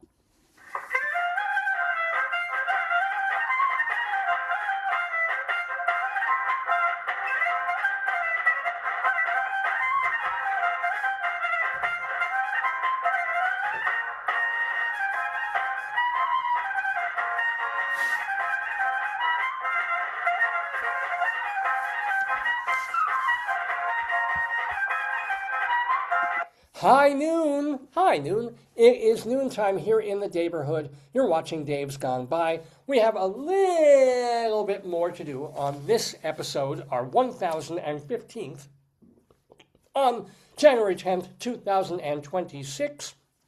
We'll have our Colorado Limerick of the Damned. But before we get to that, gotta do some thank yous, and also not just thank yous for today, but a reminder of some of the wonderful people who've been on this program in months and years past, our friends of the Daverhood. So let's get it started.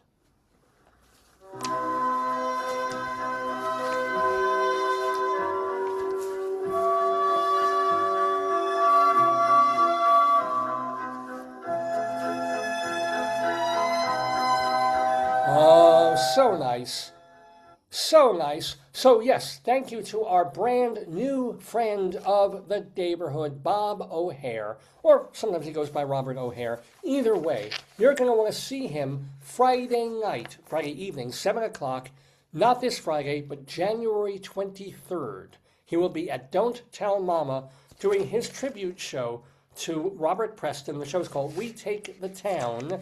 Get your tickets now. It's at Don't Tell Mama, 46th Street between 9th and 8th Avenue. Well, sometimes you can just go back up from the higher numbers, can't you? 9th and 8th Avenue. Yeah. But yeah, it's Bob O'Hare, We Take the Town. It did so well the last couple of times he did it. He's bringing it back one more time. So it's already been well reviewed, and people like it, which is why he's doing it again, and you can go see it. And thank you to Bob, again, for being with us in the Daverhood. Thank you to Rabbi Sol.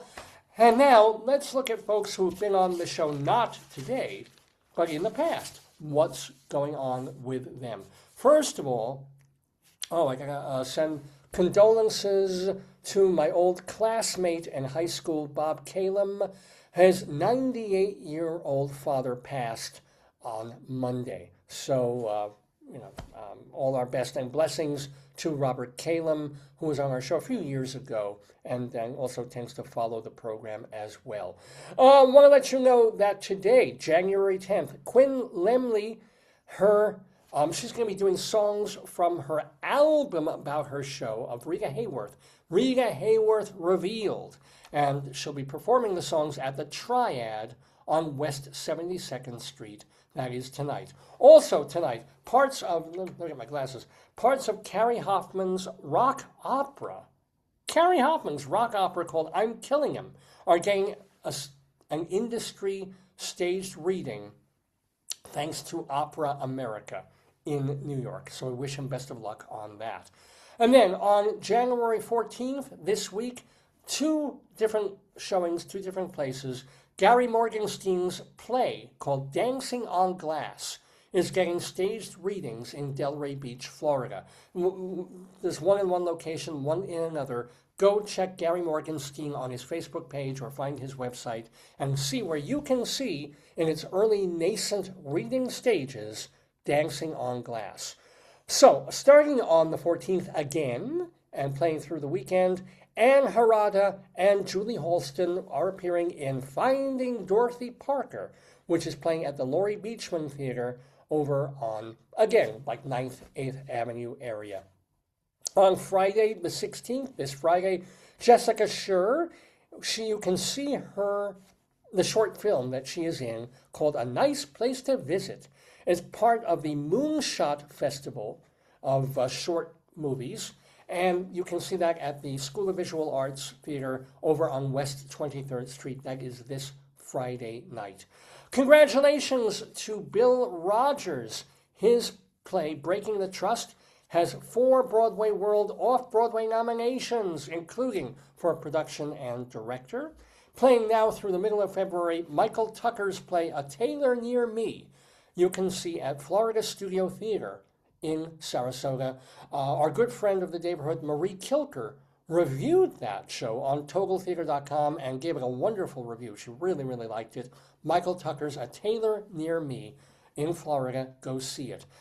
StageBuddy.com is a fine New York website edited and founded by our friend Evan Seplow. Vicky Quaddy is the co-creator of Late Night Catechism and a bunch of other non-branded shows that you can see in and around Chicagoland. David Sheward writes theater reviews for TotalTheater.com and a couple of other places too. And remember, he posted 1 or 2 reviews this week, including Bug. They brought back Tracy Letz's play from about 20 years ago about paranoia called Bug. It's now on Broadway. If you want to read what David Sheward thought about it, go to TotalTheater.com. David Kenny does his radio show, Everything Old is New Again, Sunday evenings on WBAI-FM in New York. And Darren DeVivo has his show, Noises from the Valley, on WKZE Radio, Friday evenings from 7 to 11. Eva Heineman hosts High Drama on YouTube and her Facebook page. Charlie Gross and Leslie Hoban Blake, they co-host Two on the Aisle on Manhattan Neighborhood Network. And don't forget that. What else? Oh, Ann Siegel. She also reviewed a show. Ann Siegel lives out in Wisconsin. I blanked there for a minute. She's over in Milwaukee, and she reviews theater there, and she posted a review this week on TotalTheater.com. So thank you to Ann Siegel, too. Another friend of the Daverhood. No? Play! Hey, hold on.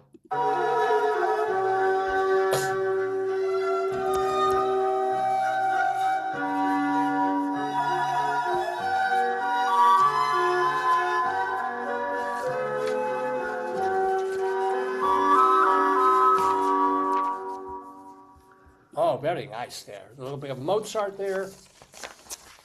High level, high culture, high toned.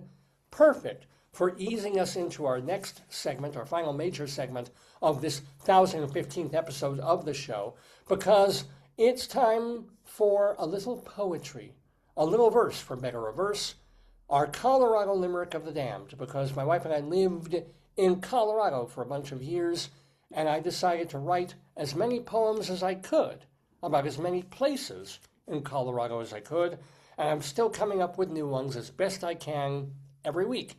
The latest is for Chihuahua, Colorado. Chihuahua. Yes, there is a Chihuahua, Colorado. I'm going to tell you a little bit about it and then share a limerick about it. Our Colorado Limerick. Wait, you okay? Colorado Limerick of the Damned. A limerick is a comic verse of 5 lines, in which lines 1, 2, and 5 will end with words that rhyme, and likewise verses 3 and 4 also end with words that rhyme. So this is a limerick. Rocky Mountain.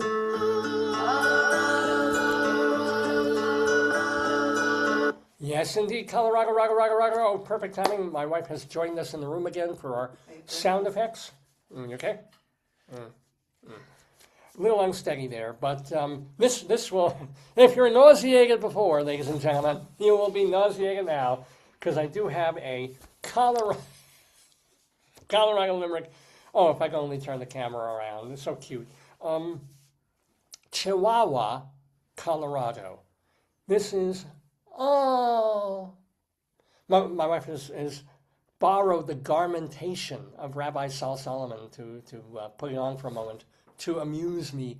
But Chihuahua is the ghost of a mining town. So I told you a lot of the places that I'm doing now don't even exist anymore. There's nothing, literally nothing there left, except it's popular for camping. It's a lot of grass and stuff to climb around and hike around. In the heyday,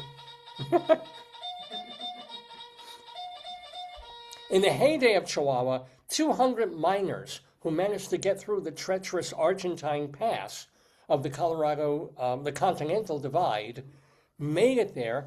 Plus, they found there was a creek there, so it was good for mining for a while. And it was called Peru Creek because Peru, the country, is known for its silver. So, now, one tourist attraction. No, but this is kind of cool, or not cool, kind of sad and sick.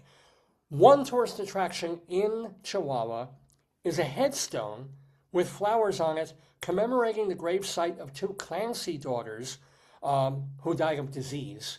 And they were the daughters of the town's fighting miner. They were miners of the miner, and they died when they were miners. So, in 1889, a mountain fire swept down and burned the town down, even though in the area mining continued for a bit. And there are ruins and remnants of hundreds of mines there. Who would think there'd be hundreds? I guess they dig a hole, another hole, like literally like groundhog and what were those animals I love? Oh, prairie dogs. Prairie dogs, right? And the biggest was the Pennsylvania mine. It had gold, silver, copper, and zinc.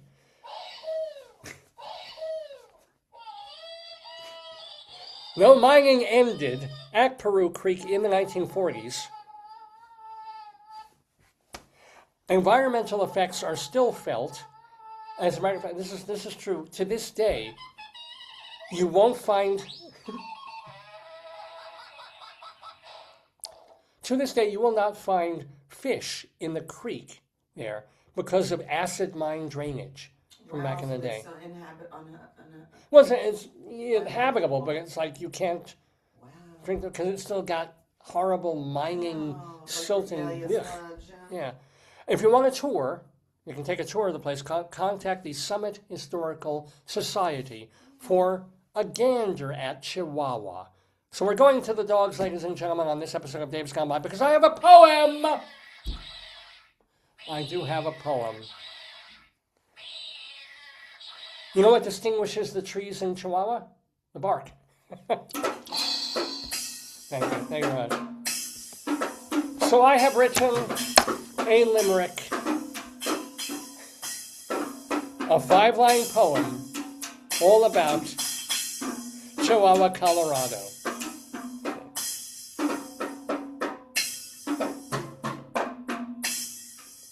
Here we go. Are you ready? Are you ready? No one's ever ready for these. It's actually not dirty. It is dirty, but in a different way. The high-cultured men of Chihuahua invited film great Kurosawa to speak at a screening, reveal the film's meaning, but yuck, man, he needed a shower.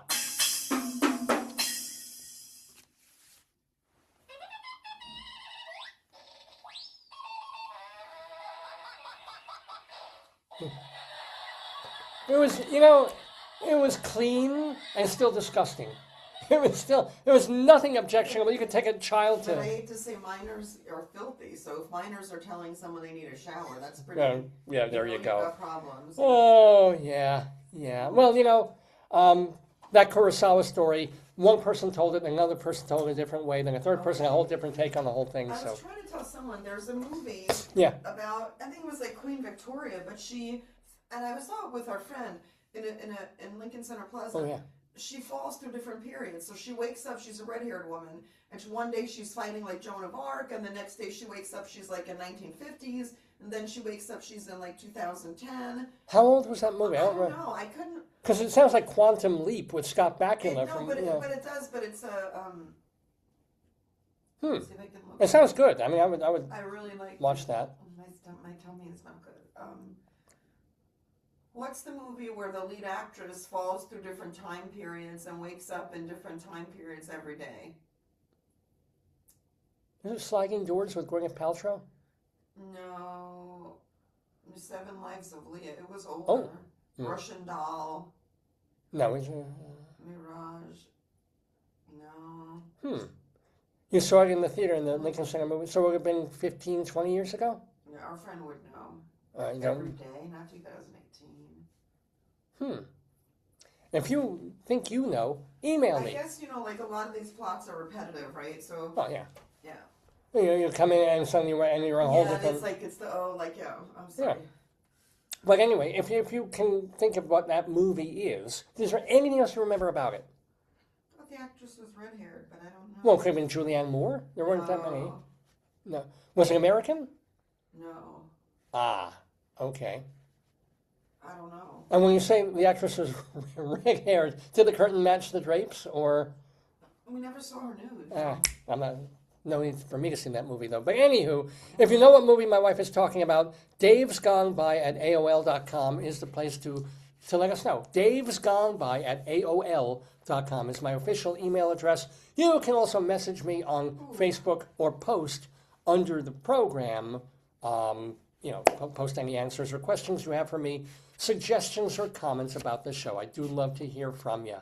davesgoneby@aol.com. Remember that the archive of the program is at davesgoneby.com, which is the starting point for all things about the show. We also have our archives at archive.org. Just look for every episode there and every interview there, too. We have our audio archives at castbox.fm. We've got a YouTube channel, Dave's Gone By. Plus, make sure to follow us on Twitter, x.com, where it's Radio Dave 2, so at Radio Dave 2. We also have a Blue Sky account that I can't get into because I don't remember what the hell the passwords were. Nobody's on Blue Sky anyway. Waste of time. But we have an Instagram page, david.lefkowitz. And remember, speaking of my name, if you want to read my stuff, read my plays, read my song lyrics, read my articles and interviews that I've done over the years for print, just go to davelefkowitz.org. davelefkowitz.org. And it's just been rounding up hundreds and hundreds of pieces of my writing over the past 40-something years. And especially if you have a theater company and you're looking for a fun little one-act play to do, or maybe one of my full-length plays, or want to help me revive Miracle of Long John's, or Rabbi Sol has long completed a sequel to Shalom Dammit. It's all there. Would love to see these things done. Just go to davelefkowitz.org for more and more and more. Well, it is a quarter after the hour here, a quarter after noon, here in the rainy Daverhood on this Saturday, January 10th. I want to thank you all so much for joining us. We expect to be back next Saturday, the 17th. Let's see, 89, 2021. How can that be? Wait a minute. Yeah, wait, no. Today is the 10th. 12, 13, 14, 15, 16. Oh, yeah, that's why. I thought next Saturday will be the one right before my birthday, because my birthday is the day after the... So today is the... What's before today's that. date? Today is the 10th. So 17th Yeah. would be next. And then it'll be 6 days for my birthday. would be 24th. Yeah. So our next show after that would be the day after my birthday. But you want to do something, right? You're trying to think of... Well, no, yeah. Well, I'm trying to think of... I'm not sure. I'm trying to think of in my personal life what to do on my birthday. Yeah. I'll take suggestions for that. Thinking of maybe going to Delaware, because, I'm hopped up for the excitement of the Delaware Valley. Or places in Pennsylvania, or just lower Maryland, or not, or something. Don't even know. Just thinking about it. But in terms of the show, next week we do have a guest planned. I don't want to jinx it because we're supposed to talk to him in the early part of the week, but should be kind of cool if it works out. It will be the 1016th episode of the Dave's Gone By Facebookio, Podcastio, Programmio of the Stream with me, Dave Lefkowitz, my wonderful and amazing wife, and love to our families, love to all of you. Of course, thank you for tuning in. Thank you. I've gotten significantly more viewership on Facebook recently. I think since we've had Darius DeHaas on, that helped a bit. Because suddenly it's gone from dozens to some of our things have seen by hundreds of people, which is kind of neat. Well, that happened during the pandemic. You were really crazy. It was crazy, yeah. Because people... But I think it's like everything, it ebbs and flows, Yeah. Well, I haven't flowed since my 30s, but, that's why I've got my rimming sugar. You look very handsome in your shirt, dear. Why, thank you, dear. You're looking pretty good yourself, my dear. I can't believe that those balloons are still... I mean, you got to take off... That's the Christmas, the thing. I mean, we got to get, I don't know. Well, we got to take these down. It's time. Well, we could put happy birthday stuff on, you know? Yeah, right, one more week Yeah. for my birthday, and then maybe for Tu B'Shvat or. Well, what I'd like to do is, I'm bored with them straight down like that. I'd like to put them across, or like they could do something different. It's just like it's too. It's too. One note. Well, it's also all behind me. The audience at home only sees like a little bit of balloon of my head, and then I have to move. You know, maybe we can figure. Ask your friend Jeff. I'd like to make an arch. Yeah, like we have pipe cleaners, but I don't know what you. Because they if they were fully inflated, they'd be bendable for the arch. But Yeah. I'd like to make an arch around you or something different. That would you know? be, yeah, it's like a And then come we can down. move it like we saw it at the. Oh, and I was by school yesterday. Yeah. Going in the cab right near where you pick me up. There's a tout le jour. Yeah. Another one. Yes. What is this with the tout le jour? They were nowhere. I know. And now they they're built three of them everywhere. within like a Yes. 3-mile distance I from know where we live. Only two, honey, two. Oh no, then I did pass that one. That's the one we passed. I saw that Oh, other. downtown. Yeah. Okay, yeah. good. Okay, so yeah. Yeah, but I'm like, it's not even that good. Well, but it's quick and it's low at cost to get Yeah. the foodies. Yeah, and it's reasonably, comparatively reasonably priced, which, to the heart of this old Jew, that's one of the most important things. So what's on next week? What are you going to do for next week's show? Well, I don't know if I'll do any special birthday things, but we'll have our usual Pre-birthday. story time. We'll have probably Dave's Big Dick, Shanary. We'll have Colorado you haven't Limerick. done the word of the... I did a word today. What was it? It was collusion. Oh. Or collude. The word was collude. Yeah. Yeah, not the best word, and I did all right. Well, let's get together and find a way to work on that. And maybe we'll have a birthday. We'll have a birthday Bunyan watch too. So be here next Saturday morning from 9 until noonish or We have to thereabouts. get little birthday hats and do we have a happy birthday banner? We must.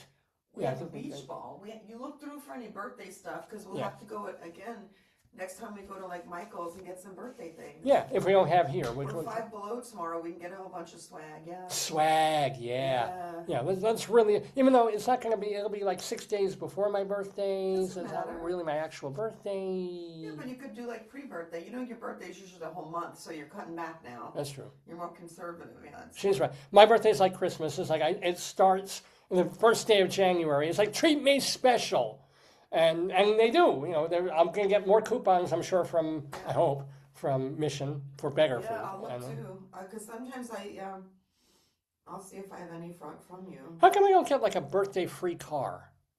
It wouldn't have to be a Subaru, even from Hyundai. How come they don't say happy birthday? We want you as a customer. Mostly the free things that they give on them. Like I'm looking online because sometimes I'll use your birthday. Yeah. Oh yeah. Like I mean, I'm still 2 weeks away, so all the coupons probably haven't come in and so forth. But where's the real birthday? Where's Amtrak saying, here's 5 free round trip tickets? Have fun. Happy birthday. Maybe I should type in birthday. Yeah. See if there's anything waiting in the email there. Free cruise to Peru. Happy birthday.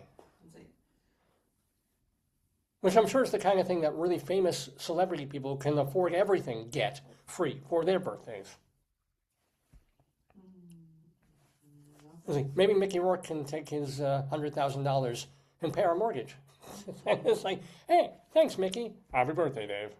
A lot of yoga stuff for birthday. I don't know why. Yoga stuff for your birthday or mine? Well, it's your. Nothing. I've been forgotten. Well, No, you haven't. if you have birthday suggestions, send them to me at Dave's Gone By, nice ones, davesgoneby@AOL.com. And if you want to send me something, I'll give you the address to send it because I'll take it. I'm greatly grateful that you're here, and greatly grateful that my wife is here. Instead of birthday, I wrote birthday. Well, birthday. Happy birthday to me, almost. Happy birthday to me. Life's a bit, and then you die. Anywho, I think that's the cue for our outro music, thanks to Dave J. Dave's Gone By. Days gone by. Days gone by. Days gone by. Days gone by. Ay, Chihuahua.